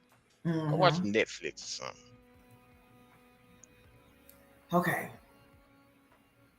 However, she doesn't bank on the xenomorph sneaking Look up at this shit here. Like I said, full daylight. Why couldn't this been in the night? Why couldn't this been at night? It should have been in the facility. I don't even have to say it's in the facility. I mean, like, yeah, it would have been better if it was in the facility, but like, you can't have graves in the facility. But like I said, at least have this where it's dark outside, where you don't just see this thing in all its full ugly glory. And And I'm not saying why? ugly as in like, hey, an alien is supposed to look ugly. I'm saying like, no, this costume does not look It's good at terrible. all. The one from 79 looks better. Yeah. And then why is the drool green? I ain't gonna nitpick about that. I'm nitpicking on But it. yeah, this motherfucker looks ugly. It does not look. Terrible. It does not look good. And guess what happened? The Mhm. alien pops out. And does he kill her? Let's see. on her. Soldiers show Anne managed to shoot it though, saving her life. The xenomorph is still alive One despite shot. this, but One things on shot Prodigy against an From- armored alien. From behind. It This was from motherfucker was behind. taking He was taking whole clips in the hallway and it didn't phase him. But what? He took one to the dome, and now he got to run away Oh, without God. killing her. Without You killing know what her. I'm saying?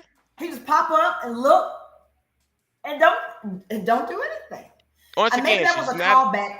Maybe that was a callback to Alien 3 when Ripley No, because had the to whole point about Alien 3 was that she was part alien. So that's why the xenomorph didn't kill her. Cause she was part xenomorph.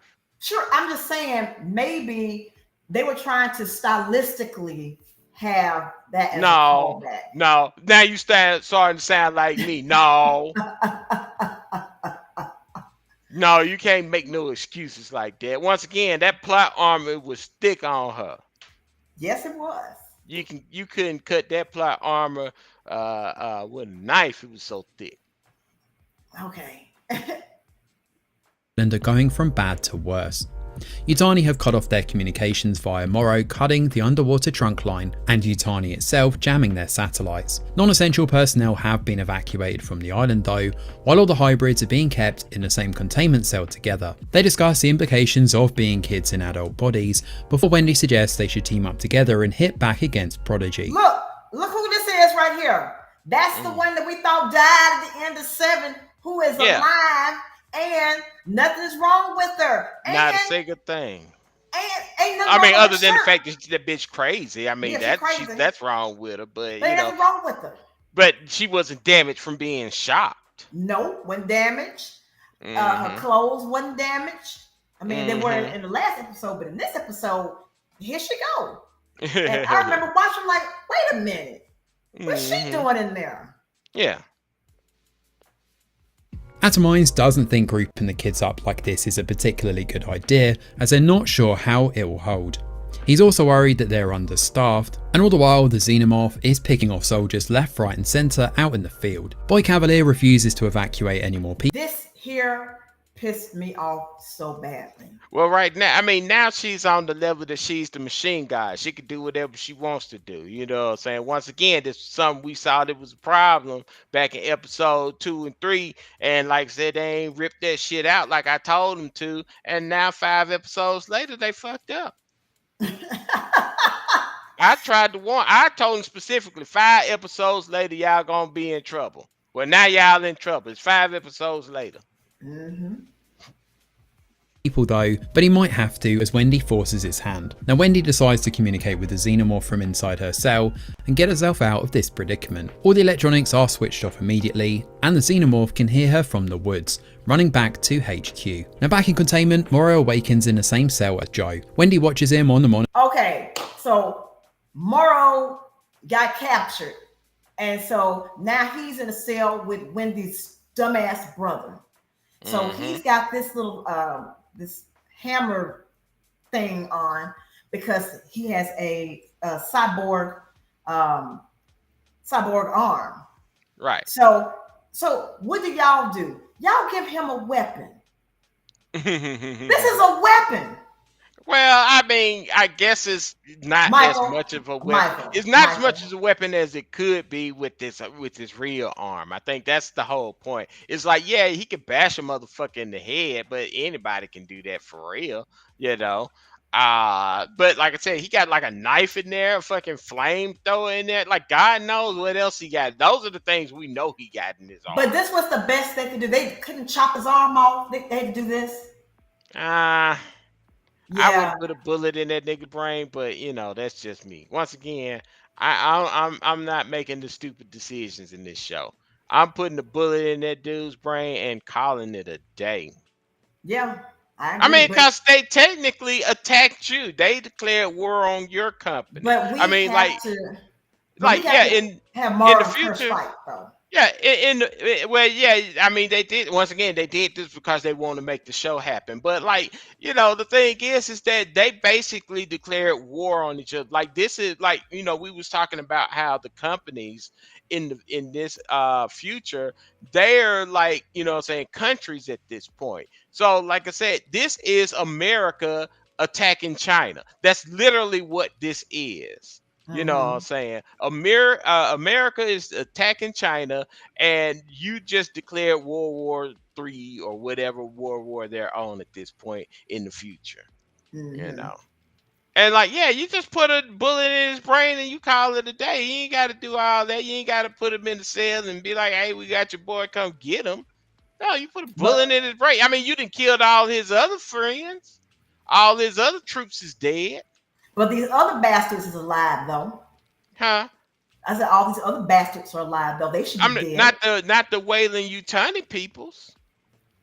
I mean, No, like I said, they killed all of them except for this one, except for Morrow. him. Yeah. Do the exact same thing y'all did to them people. Put a bullet in his brain and call it a day. I agree. That's one less thing you have to worry about.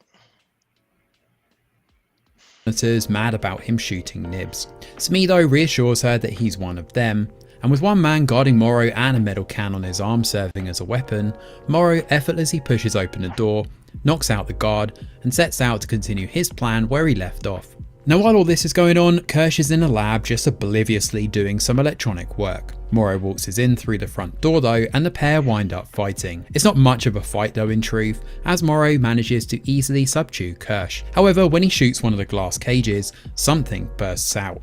Kirsch chokes out Morrow and knocks him unconscious, somehow? Anyway, Cavalier heads down to see the hybrids and Wendy effortlessly opens the door with a snap of a finger. Cavalier discusses how he killed his own father at the age of 8 and took over the business for himself. He's always had daddy issues and clearly suffers from ADHD as well. Now unfortunately the single guard he's with isn't enough to stop all these hybrids, who easily dispatch him and then force Cavalier to run. They want to play a game of hide and seek here, as Wendy splits the group up to find the different characters and mediate what's happening. Now Smee and Slightly are tasked with heading to the lab, where they tie up Kirsch and knock out Morrow to make sure he's unconscious. And Nibs heads to see Dame Sylvia, while Wendy goes after Boy Cavalier. However, he has Atomines bring Joe to him, but it turns out to be a trap.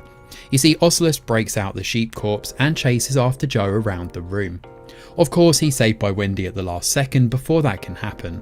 Now Atomine shows up too, but Wendy manages to control the android's programming to stop him attacking.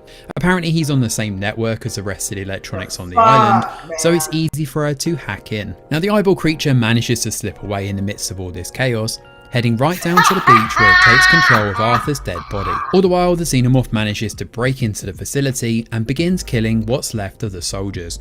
Wendy explains to Joe that she likes the xenomorphs more than people because they're at least honest. Joe reminds Yeah, of course it looks better. Yeah, he's in the hallway. It's dark. dark, It's yes. smoky. You can't really see him. That looks menacing. That shit you saw in the other episode, the shit looks like a penis monster. Yes. Yes. Wendy that humans are food to it, but she's not a human and stuck in an in-between area where she's not sure on herself and doesn't really fit in. Alone, Boy Cavalier heads to his airship, but he's stalked by the Xenomorph who eventually catches up. When a few other soldiers show too, the Xenomorph goes for them first and moves past Cavalier without killing him. Now Wendy and Joe show too, while Rashidi and the other soldiers head right to the lab and open the containment cells. Naturally, they're killed for their stupid efforts, while Curly... Now this bastard here, we haven't seen really since the first episode or second episode. Yeah. It's been a little flower, little monster thing that's been hanging on the ceiling this entire time. Hadn't did shit this entire time. Well, in its defense, the only times that you saw it in action, there were hybrids around it. So once again, I'm pretty sure it's one of those things of like, hey, it would have attacked a real human, but they know that those weren't humans, so it didn't do anything. Au contraire, what about the little fly things that attacked? No, I'm talking about the little flower thing. Cause like the only other time where you saw the flower thing was like in episode 2 when Toodles was up and he was looking at it, and, you know what I'm saying, and it was following him around and stuff like that. That's the only time you've seen that flower thing. So, like I said, you know, that was because he was a hybrid, and because he's a hybrid, he's not a real person, and so it didn't do anything. This is the first time that a real person has been around that thing, and I must say, I was hoping the black girl was gonna make it to the end of it, you know, but they now you know they gotta kill us off. They gotta kill us. They gotta kill us off. So you know, I was disappointed. Like it's too black, so you gotta get rid of at least one. Mm-hmm. She was one of the more annoying characters, so I wasn't too upset. I kind of liked her because she was one of the main ones who was trying to talk sense to the old boy when he was trying to be like, "Hey, where's the boat and stuff at?" And she was like, "Yo, stop that shit, man. We got a good thing going. Don't be stupid. Don't do what you trying to do." You know. So I was rooting for him. I wasn't rooting for him. I was rooting for her. They took my girl out. He is here too and knocks the remaining soldier out, and Yutani heads in with a bunch of soldiers ready to attack from the air, while Wendy has Dame Sylvia, Morrow, Boy Cavalier, Kirsch and Atomines all together inside the same containment cell. The Xenomorph is also here too, just hanging out like... What in the entire fuck? Yeah. Hold on, is that both of them or what? The camera then... Hold on. Yeah, it was both of them. Oh, okay. I didn't know it was both of them. I knew it was the big Boy one. Cavalier, I didn't know Kirsch, it was the little one and too. Atomines all together inside the same containment cell. The Xenomorph is also here too, just hanging out like... So that's the big one. Yeah. And this has got to be the second one. Yeah. Okay. Oh, the first time I saw this, I just saw the big one. I didn't even know that it wasn't until you paused. I was like, wait a minute, is that the second one? That's the second one. The second one, they've come back and now they're here. Yes. Yeah. Spider-Man on the side. The camera then zooms into Wendy's face as she decides that from now on, they're going to rule over them, which is where season 1 of Alien Earth comes to an end. The fuck? Yeah. How you gonna rule? And you being what's the name? Yutani, and they can cut off the supply, the power. They have killed almost all of the guards there. They have ships coming. Yeah. Rule what? What are you talking about? Well, you also got to remember that this is just the island that they're just on. You got to remember, like, you know, Prodigy is way larger than this just island. So, you know what I'm saying? They can I guess rule or run Prodigy, I guess, you know, but how you gonna pull that off? Because they're not gonna let no simps run no company. You know what I'm saying? I'm pretty sure that the android bigotry is just as big in the future as it is now. So, you know. They don't want no clankers running no companies up there, you know. The thing that annoyed me was all of the close-ups of Wendy's mouth when she is talking to the alien. Yeah. That was like weird. Well, I mean, it's not as bad as Kristen Stewart, but you know what I'm saying, I understand talking about. They didn't have to do that. They could.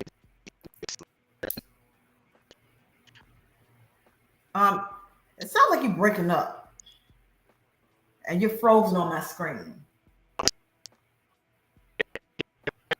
Oh, Hello? you breaking Can you up. hear me now? I can hear you, but you're Internet in and out issues. though. Okay. There's some internet issues. It pretty much all night long. Doing good. Well, why don't you go out and then come back in? All right, I can do that. Huh? Yeah. It's- See if that helped. Uh, All right. So yeah, man, this ending really irked my nerves badly. I really was. Oh, okay. yeah, I'm back. All right. Better? Yep. All right, good. Mm-hmm. So, Michael, I want to hear your epic rant about this show. I mean, it This, was this episode. about this episode, but it was really part of that rant that I was talking about earlier. It's like this episode is one of them episodes where I say that it's messy because you can tell that whatever they was trying to do didn't really come together at the right time, right?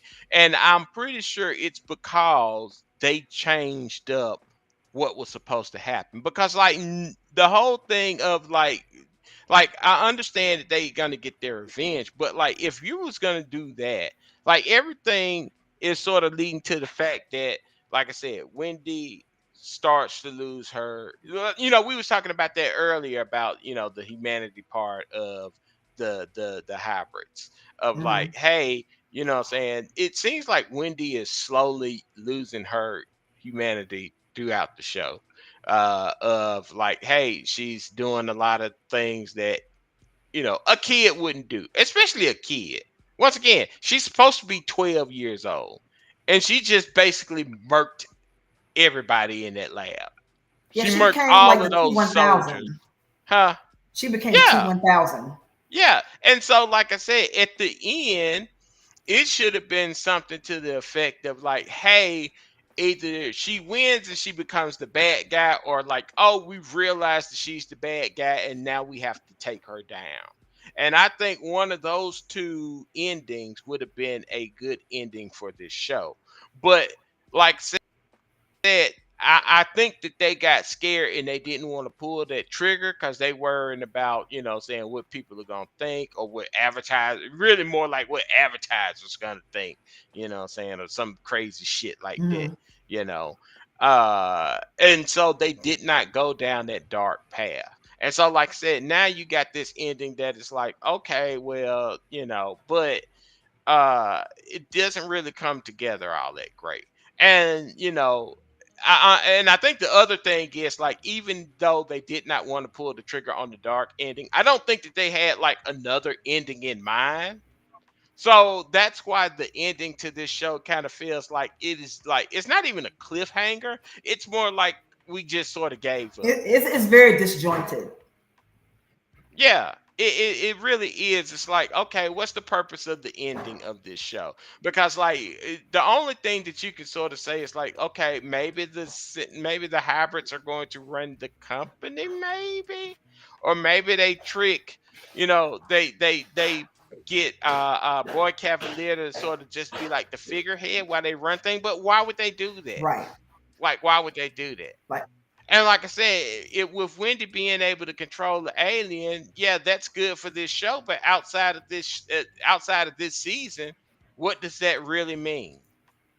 You who know, knows? Never. and that's what I'm saying. Like none of this makes sense. Like No. it would have been a whole lot better show if they had to put a period on a lot of this stuff, and like either had an anthology series where it's like, okay, we're just gonna tell a different story in the alien universe, and like maybe you might have cameos from the people from the first season or something like that, or people mention a lot of stuff from the first season, but this is like a totally new story in the Aliens universe, or like I said, you put a bow on this and you just sort of like start over again, you know, or like or more like you fast forward so far in the future that the events of this season doesn't really matter anymore.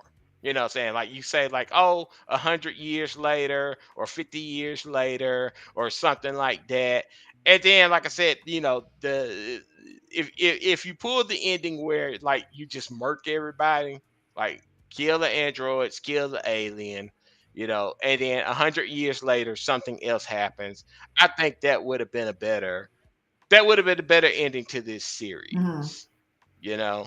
But like I said, the ending to this series is what I call messy because it really does not fit what everything else was going on in this It made no series. sense. And yeah, it really is like, yo, we just run out of ideas. Like that's how this ending feels. It just feels like, hey, we just ran out of, we couldn't figure out what to do. So here's something.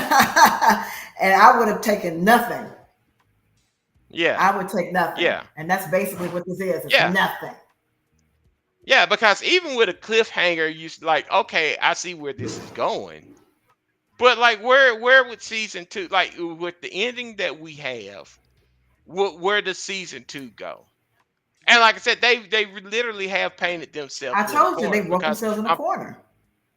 yeah, I'm pretty sure it's a thing of like, yeah, okay, you didn't want to go with the dark ending because that makes the most sense, all right? But you couldn't come up with a new ending. And it's like, okay, here's the ending that we're going to make so that it will give us, if the next season isn't until like a year or two from now, that'll give us enough time to figure out Mm-hmm. what we're actually going to do with this show, Yep. That's exactly it. you know? Yeah, I mean, like that's what it feels like. It feels like they had no clue how to end this show, and they just put something together. And like, hopefully, if it gets renewed again, Mm-hmm. they'll have to figure out what the fuck they gonna do And because they then couldn't do it then.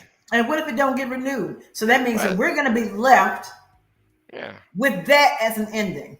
yep, yep, With no resolution, done. no logic Mm, whatsoever. yeah, I couldn't believe what I was watching. yeah. Now, Go yeah, ahead. and like I said, you know, it's kind of anticlimactic because you know I don't know, man. I don't know, but I do like the show, like outside and like I said, because the last episode isn't like, once again, if you take it on its own, it's not a bad episode. It's just as the last episode of a show that was pretty darn good up until now. And like, yeah, we sit here and ragged on it and nitpicked on it and this, that, and the other. But like I said, I still like the show. I still enjoy the show. I still recommend the show for people who have not seen it. If you've ever watched any aliens thing whatsoever, I highly recommend you watch this show because it fleshes some stuff out. And overall, it's a good show. What But did it flesh out? I mean, like I said, well, that there's other alien type things out in the universe. It's not like, oh, it was just all humans and now we have xenomorphs and that's it. You know, the xenomorph uh, genome or whatever. You know, there are other aliens out there that's probably just as bad, if not worse. Because like the whole thing about the aliens is that they were supposed to be engineered as like cleaners or something like that. Isn't Once again, I'm going to have to try and remember like the worst alien movie of all times to bring up the lore behind the aliens' existence. But saying it's a thing of like, hey, the engineers thought that making humans was a mistake, so they create xenomorphs to wipe out the humans, but the xenomorphs end up wiping them out instead. Mm-hmm. Some Mm-hmm. bullshit like that. Yeah. And yeah, you know, And that yeah. could have been definitely a good plot to explore in Prometheus, but Yeah, you know, that was a wasted the opportunity. true bad alien movies, like I said, the true bad alien movies. Well, Like I which said, was worse, Covenant or Prometheus? Covenant was definitely worse than Prometheus because Covenant is a snooze fest. Like it literally is a snooze fest. Like there is nothing happening in that movie. Like when we was talking about Alexander and how like nothing unless you want to see Michael Fassbender have robot sex with himself. Like that's the only thing that you're gonna get out of Covenant because nothing happens in that movie and it's a waste of time. It's boring. Nothing happens. It's just a waste of time. At least with Prometheus, once again, we somewhat laugh at all the stupidity that happens in that movie. But like honestly, like what are you laughing at in that movie other than saying Michael Fassbender basically having sex with himself? Now, when you say having sex with stuff, are you talking about the flute scene? Yeah, yeah. Okay. that that whole scene.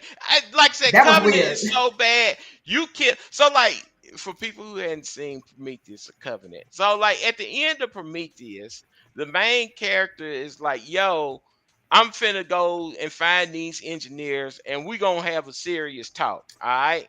So then that's how Prometheus ends, and she flies off in the engineer ship to find the engineer's homeland. Mm-hmm. So and then in Covenant, you don't even get a resolution to that. She gets killed off screen, and Mm-hmm. like no answers get answered whatsoever. Nope. Like, you know what I'm saying? You just find out, oh yeah, Shaw got killed and saying a while back and I have her dead body over here. And it's like what's the point? What is the point of Covenant? What is the point of Covenant? I mean, like different ways to kill people for being stupid.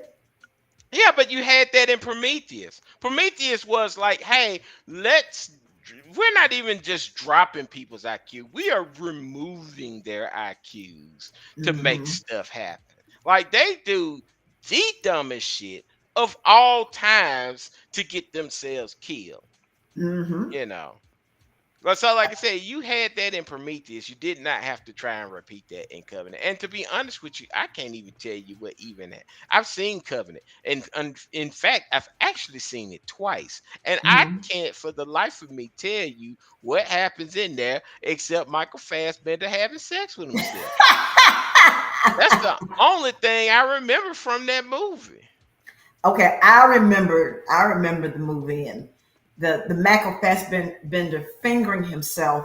Yeah, He's referencing that he was playing two androids, right. and he was the evil android and the good android Yeah, were talking, and for some reason they pulled out a flute, yeah. and and the evil one was like, you blow and I'll do the fingering. Yeah. Yeah, you blow and I do the thing. Like I said, that is the most homosexual shit I've heard in the movie thus far. So yeah, like that's the only thing. Like you ask anybody what happens in Covenant, that's the only thing that they're gonna bring up. And Like that they what did happened stupid in stuff. what was the incident that caused Covenant to happen? I can't even tell you, and I've seen that movie twice, and I hate that movie. The incident that caused Covenant to happen was Think about wait, hush. it. Oh, why were they there? Exactly. Exactly. I can tell you what happened in all of the movies that caused them to be in the situation that they in, except for Oh, Covenant. I remember now. They Mhm. were on the ship going to Oregon 6, and then they had a issue with some space debris messing with the sails. And then they did like a scan of where they were, and they found another planet that was I'm about to say M-class planet, like a Star Trek, but it's a planet that is more sustainable and has better resources and has cleaner air and stuff like that than the place they were planning on going. So they said, well, let's sit down here and go on a little outing and investigate the planet. And of course, they don't have on any protective gear, no helmets, nothing like that. They just run out there and start touching stuff. Are you sure? No, that's Prometheus. No, that's Covenant. That sounds like Prometheus. Very similar. But they got off the ship, the little boat, the docking ship, whatever the hell it is. And they went exploring. And that's when they found the wheat. And there were no insects. And they were like, how come there's no insects? It's so quiet. There's no animals, nothing. No birds, nothing. Which that should have been an indication to turn around if there are no birds or... But anyway. But yeah, like I said, don't nobody remember Jack from that movie. I can't even tell you how the people get. Hold up. Here's another thing that's so terrible about that movie. Remember the commercials, the trailers for that thing had like Dave Franco all up in there, had his character in there. Guess what? He gets killed before the movie even starts. You have to watch a YouTube video to find out where. Now he's all in all of the commercials and stuff like that. Does not appear in the movie at all. You have to look on YouTube to find out what happened to his character because he gets killed before the movie even starts. He gets killed while it's starting. Yeah, he sure do. At the very beginning, one of the first things that happened in that movie is he gets killed. He gets killed in cryo. Right when the credits end is when he dies. Yeah. Like this dude was all in the trailers and everything. His character was all in the trailers and everything, and he doesn't even make it 5 minutes into the movie at all. It's a mess. Like Covenant is just terrible. And then after they go exploring and they touching some spores, get into the people's ears and stuff, and they rapidly start getting sick, and then they decide, well, let's go back.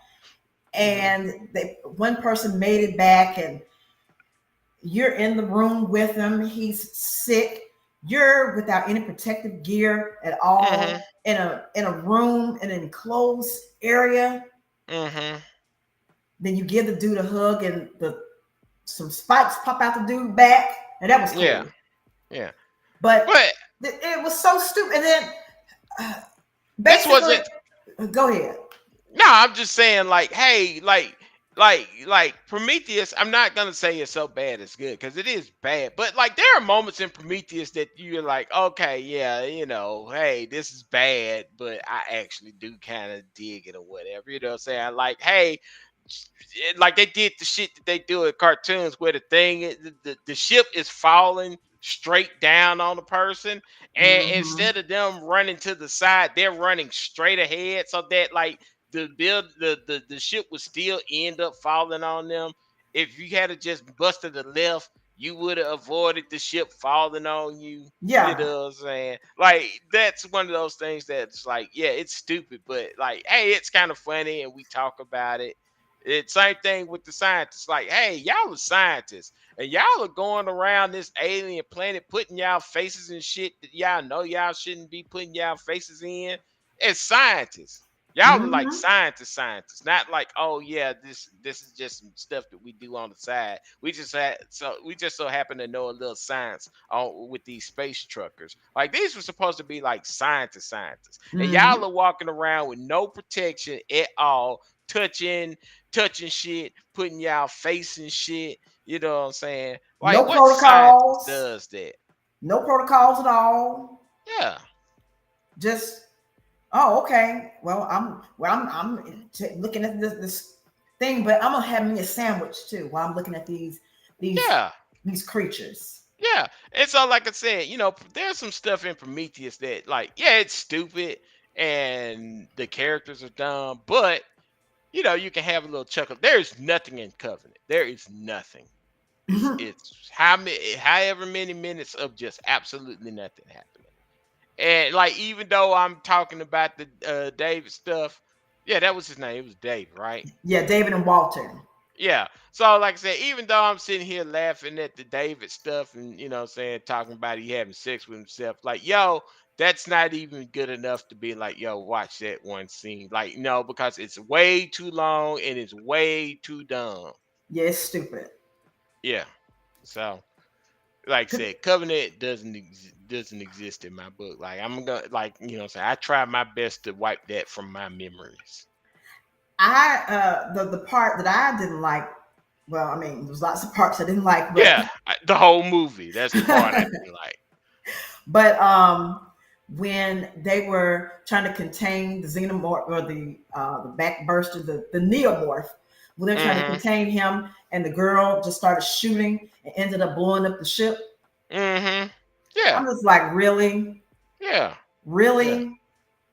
So, like I said, like that's why I do like Romulus because, like I said, Romulus was a real, like an honest to God, good alien. Like, yeah, it's not gonna live up to Aliens, but Hmm. it's the honest to God alien movie that you can watch and have a good time with. I though like Prometheus and Covenant like took that shit just way too serious. You Hmm. know. And I don't know what was the direction behind it. I don't know what made them say like, "Yo, we're going to like, have like the most serious alien movie." Because like it is supposed to be somewhat of a schlock horror film or whatever. You know what I'm saying? It's not supposed to be taking itself too serious. Or if it's gonna take itself serious, like answer something like the whole thing behind Prometheus and Covenant is that like we was gonna finally learn about the engineers and what Hmm. they did, Hmm. and like I said, you really didn't get that answer for real. Like, yeah, everybody kind of has their head canon on what it, like I said, the little bit that we did learn, and part of it is head canon. Is like, yeah, the engineers created humans, Hmm. and they was like, yo, we fucked up. And they want to get rid of humans, so they created xenomorphs, and then the xenomorphs turned on them, and so like that's why we don't have any more engineers, and the xenomorphs are running wild. Hmm. But who created the engineers at that point? Like if you saying like, okay, they created us, well, who created them? Which were things that they could have gone into, but they Yeah. decided to go in another direction. Yeah. Or but like I say, if they had, I don't understand like why did they kill the engineers off in Covenant? Like they like I would have like maybe not have like a full civilization, but like maybe have like one or two stragglers that you run into and they tell you the history about the shit that happened. Well, remember, they had to kill the folks because the plot demanded that. Well, yeah, I mean, all aliens plot demanded everybody has to die, you know, whose name isn't Ripley. And even then, you get fucked up half the time. Yeah. So, yeah, yeah, But yeah, Covenant was not good. Um, yeah. I mean, sometimes if it's on, I'll watch it just for some No, dude. mindless. Well, hating is my pleasure. I'm a I hater. know, but like I said, there are other movies to hate on. Like, I'd rather hate on one of the movies that, like I was talking about the other day, it was like so bad it's good. Like, yeah, hate on Aliens for. I like those are good movies to hate on because, like, even though you're hating on them, you know that you had a good time hating on 'em. Like, I don't even feel good hating on Covenant. Like, it fills me with emptiness hating on Covenant. It's almost like kicking a horse when it's already down. Hmm.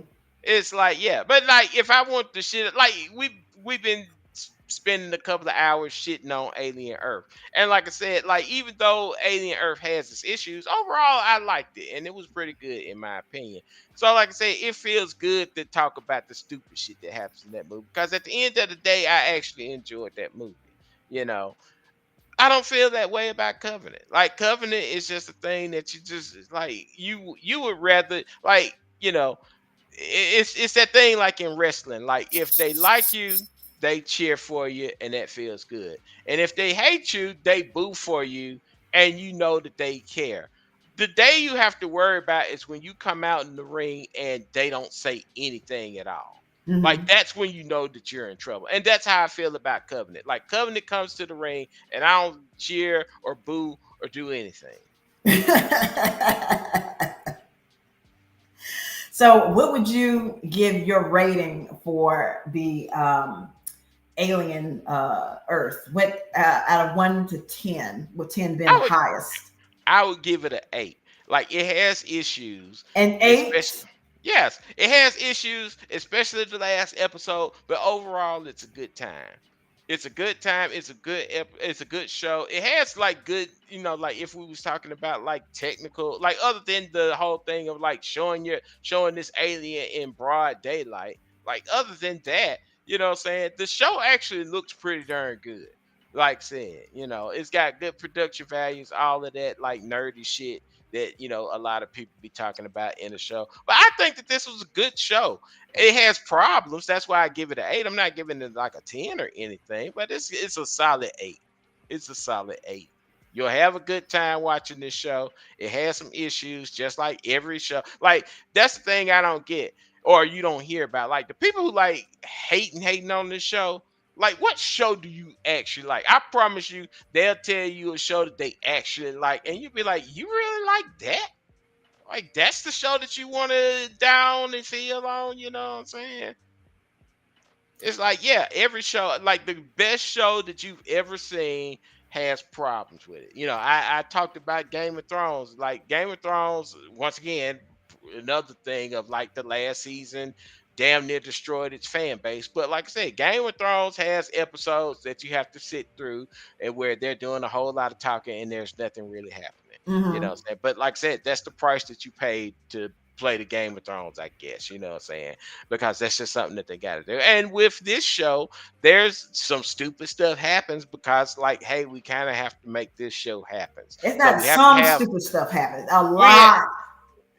like yeah we had there is a lot more. Like it does crosses the line. Like after episode 5, the line gets crossed. Like I'm kind of up with it until episode 5, and then 6, 7, 8. You know what I'm saying? They cross the like stupidity line and they don't look back. You know what I'm saying? They cross that bridge and then burn it on the other side. You know what I'm Hmm. saying? It's So like we writing ourselves in this corner. We dying on this hill. yeah, but I promise you, if somebody was able to talk about writing on that show, they probably tell you the exact same thing I told you is that like, yo, they didn't know how to finish the show. They probably had an ending. Somebody said they didn't like it, and they could not come up with another ending in time. So we got episode 8. But I think that if they was able to go with their original vision, I bet you episode 8 would have been a better show. But even with episode 8 being as crazy as it is, Hmm. it doesn't bring the whole series down. And even 3 and 4 doesn't bring the series down. Like I said, those are the slow episodes where they got to tell us all this stuff because, like I said, she hits the fan. And like we're shitting on the crazy decisions and the dumb decisions that they make during that show. Yeah. But I like the show. I like the show. I'd recommend it. Well, again, you know that I have a need for things to make sense, and so Hmm. when things no longer make sense, I'm off. I'm not on board. Yeah, but I, like I said, a lot of stuff that makes sense is boring. You know, I think like it was like Alfred Hitchcock said like, "Hey, why don't the people call the police in the movie?" Yeah, because if you call the police, is that's boring.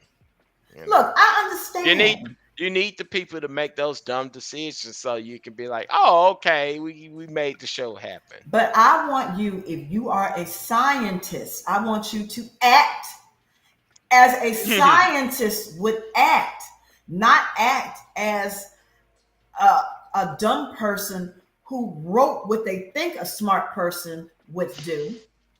But maybe the people who writing them weren't smart to begin with. There you go. Clearly, There you go. these are stupid people writing, and they're assuming what a smart person would sound and behave like. I There told you are, they need a script hater. They need somebody that's gonna look at the script and just hate on it, and then they fix all the stuff that the hater didn't like. it'll be fixed though, and Yeah, it'll be we fixed. would have had a coherent story. I'm telling you, hey Hollywood, you can use my advice for free. I'm not even gonna charge you for the advice. Hire you a script hater. That's their job. That's their title. That's their official title. The script hater. They're the person who looks at this script and just hate on that script. And then you like, okay, let me go ahead and make these changes so then the hater won't be hating all so much. That's what you need to do. Yeah, that's what you need to do. And I volunteer my services. I know you do, cause boy, there ain't a hater out there like you. I can tell you that. Oh, really? Yeah, really. You know. It ain't a hater like me, huh? Yeah, there's not a hater that can hate as hard as you can hate. So, yeah. Well, I give the show a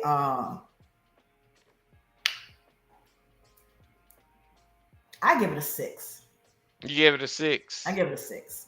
It wasn't great. It wasn't bad, but it wasn't good. And the good parts didn't really make up for the really stupid parts. Okay, so now my question is this. The same thing I said about the haters. It's like okay, you said that this is a 6. What do you consider a good show? Like, what's the show that you saw that it was like, man, this is a good ass show? A TV show? Yeah. Like I said, what would be, like I said that this was an 8. What is your 8? What is a show that's your 8 or higher?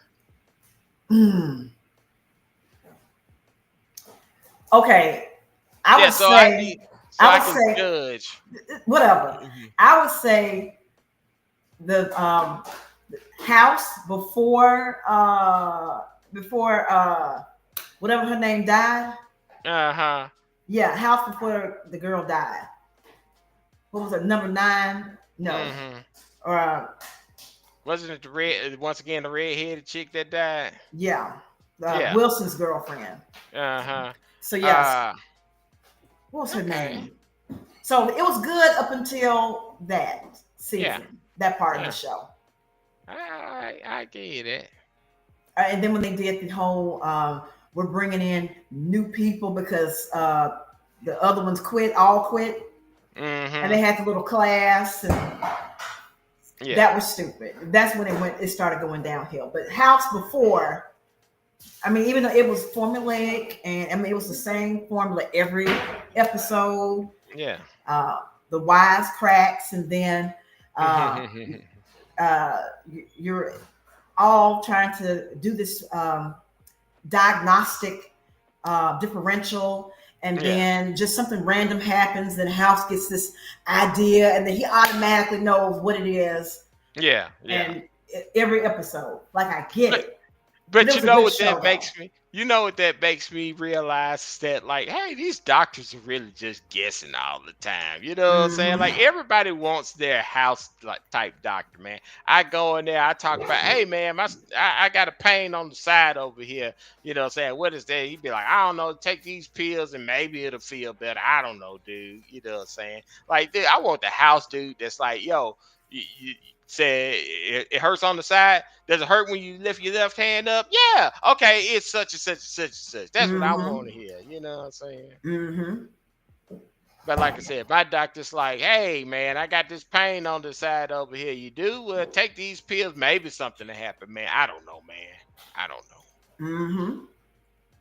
So, yeah, they showed us that they were clear. Okay, I got another one for you. Okay. Now, you know, I'm a history nerd. So I used to watch The Tudors. Oh, I never watched it, but I know what you're talking about. Okay. Hey, since you're a history nerd, did you ever check out Shogun? No. Check it out. It's pretty darn good. Who does that? I mean, what is it? I've never heard of it. That's the one with the samurai. It's on Hulu as well. It's the one with the samurais in it. And it's a action movie? It's a series, but yeah, it's got a lot of action. Oh, it's a series. Oh, okay. Yeah. Oh, okay. But you know what I'm saying? It takes place in feudal Japan and stuff like that. It's pretty good. Well, you know, as long as it's not the last, like the Last Samurai starring Tom Cruise. Yeah, I like the Last Samurai. The Last Samurai, starring Tom Cruise. Hey, I said what I said. I enjoyed it. In fact, I remember I bought the DVD. It's probably downstairs somewhere. I had to go fish it out. But I remember enjoying that movie so much that I bought the DVD. So, yeah, I stand by my statement. I like The Last Samurai. I hadn't seen it in like forever, so I can't tell you much about it. But I do remember watching it and being like, hey, I like this. That movie was stupid. No, that movie was not. The Last Samurai with Tom Cruise. With Tom Cruise. Yeah, yeah. I'm supposed to suspend my disbelief that much. Uh-huh. Well, I think that we've been up here for 2 hours, so I'm gonna definitely call it. I definitely appreciate you for coming and giving your reaction to this show. And so, if you want to call it that, yeah. So we need to come back and we should do the Halloween franchise. Okay. Just let me know. Like I said, if that's something you really want to do, you're gonna have to let me know that you for real on this, because I'm gonna have to catch up. Because like I said, I did not particularly care for Halloween. Like, did he have any interesting kills, or was he just stab a motherfucker with a knife and move on? I think that's what it was. Yeah. I think he was just to stab a motherfucker with a knife and move on, and like it's like, yeah, that gets nah. Yeah, he didn't have the creativity that Jason had, you know. Exactly, because that's the greatest slasher franchise of all time. So yeah, he didn't have, you know, the hitting the dude in the wheelchair and he's, you know, falling down the steps with the machete stuck in his head. None of that goodness. None of that. He just stab, move on. You know what I'm saying? So maybe that's why it never really, clicked with me. Because I wanted some interesting kills, not just I'm gonna stab somebody and just move on. Or we could do Nightmare on Elm Street. We could do that. But I'd still have to go back over them because, like I said, like I said, me being a Jason fan, I kind of remember a lot of that stuff, and I did have to go back and look at, read the Wikipedia on some of that stuff. But I was off by one because it was, like I said, it was Jason Mom in 1. It was Jason in 2, 3, and 4. Mm-hmm. And then 5 was the fake Jason, and 6 was the show that you was talking about where they brought Jason back. In fact, it's called Jason's Live. So I had to go back. I was like, wait a minute, you know what I'm saying? Well, let me get some clarification on that, because I could have sworn one of them was a fake Jason. So Jason fake Jason was 6. No, which one was fake Jason? Fake Jason was in 5. And which one was 5? That was New Beginning. So 5. Oh, hell. Okay. New Beginning. So I guess that's why it was called New Beginnings, because it was supposed to be another killer other than Jason or whatever. And so 5 was New Beginning, 6 was Jason Lives. And so they brought Jason back. Was that the one where the dude dug him up and had the yeah. And Jason Lives. And then he gets struck by lightning and he comes back. Okay. And he comes back. Yeah. Dumb. Yeah. But like I said, they was trying not to make any more Jasons anymore, but it was too popular. So they was like, well, we got to keep on making it. So Jason Lives. Well then why don't we do, since this is your favorite franchise? No, we can do something. We could do something else. I mean, like I said, I think Nightmare is cool. I watch some Nightmare. I just have to rewatch them again because I hadn't seen a Nightmare other than maybe the first one I may have seen recently, but the other ones I haven't. So if that's something that you really want to do. What you mean? You never seen The Dream Child? I said I hadn't seen them recently. That means that I saw all of them when they came out, but I hadn't seen them, in over a decade. So really? Yeah, really. That is a Halloween staple. Well, I mean, for you, I watch all of them. Yeah, I know. Like I said, because you're you. Me, I move on to bigger and better things. Oh, cause like, hey, I got it right before we came online. I got it. I looked at my emails and there's like, oh, the substances is on Max. So, like I said, I'm gonna check that out because everybody said that movie is wild. They also said don't watch that movie after you've eaten anything. So, like, that's how wild it is. Oh, so we're gonna have another human centipede type movie. I don't think it's that terrible, but it is. It's going to.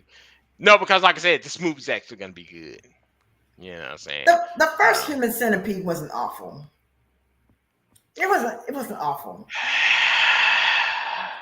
Did you hear the sigh? It was stupid, but it wasn't like an abomination like the second and the third one were. Yes, it was. And I've never seen the second and third one. I'm gonna go ahead and admit that, but the first one was enough to make me say, you know what? Nope. It seemed like they were trying in the first one, like they were trying to be like medically accurate, and they were trying. Well, actually, I think like what it was that they were trying too hard to like outgross themselves in the second and third. Because that like everything that I hear about the second and third is like, yeah, we're trying to like make this shit even worse. Yeah, it's uber gross. It's uber gross. Yeah, it is. And once again, like I said, that's not my style. Just because you want to show me something disgusting doesn't really, you know what I'm saying, do that for me. Yeah. Oh, the human centipede, especially 2 and 3, but really 2. Yeah. You don't need to eat that watch it while you're eating. Because it is gross. Yeah. It's gross. Okay, so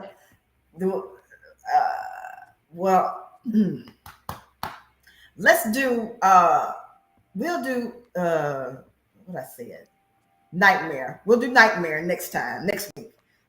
And then all right, how many we gonna do? We just gonna do one, or we gonna tackle a couple of them, or what?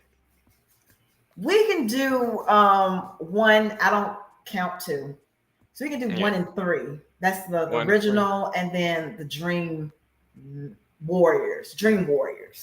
Okay, that's 3. All right. So, like I said, I have to watch those to get a refresher course on that stuff.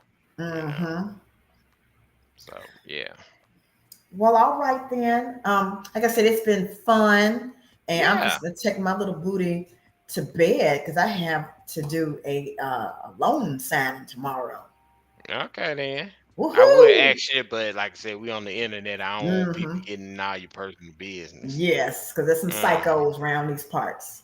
Yeah, so I'll find out later from you what you're getting on. Okay. All right. Well, I will talk to you later on. You know how I harass you. Yeah. All right then. You take it easy.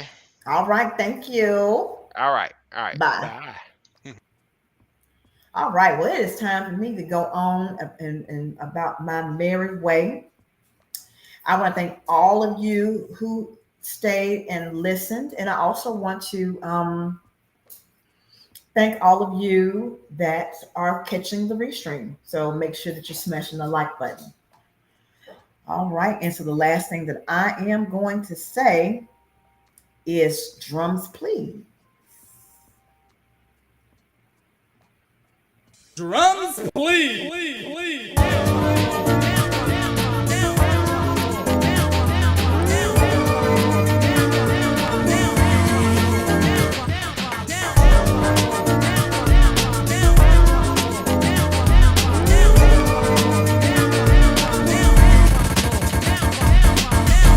Ladies and gentlemen, we have had a great time tonight. We have truly enjoyed ourselves, and we would like to thank you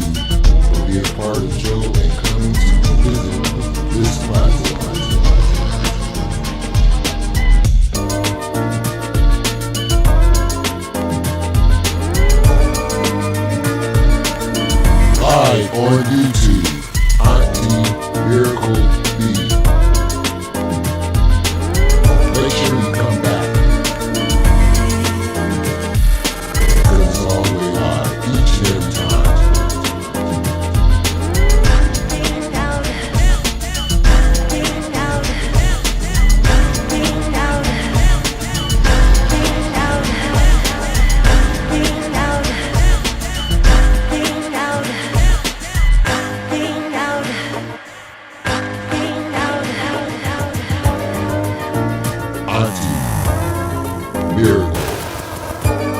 Be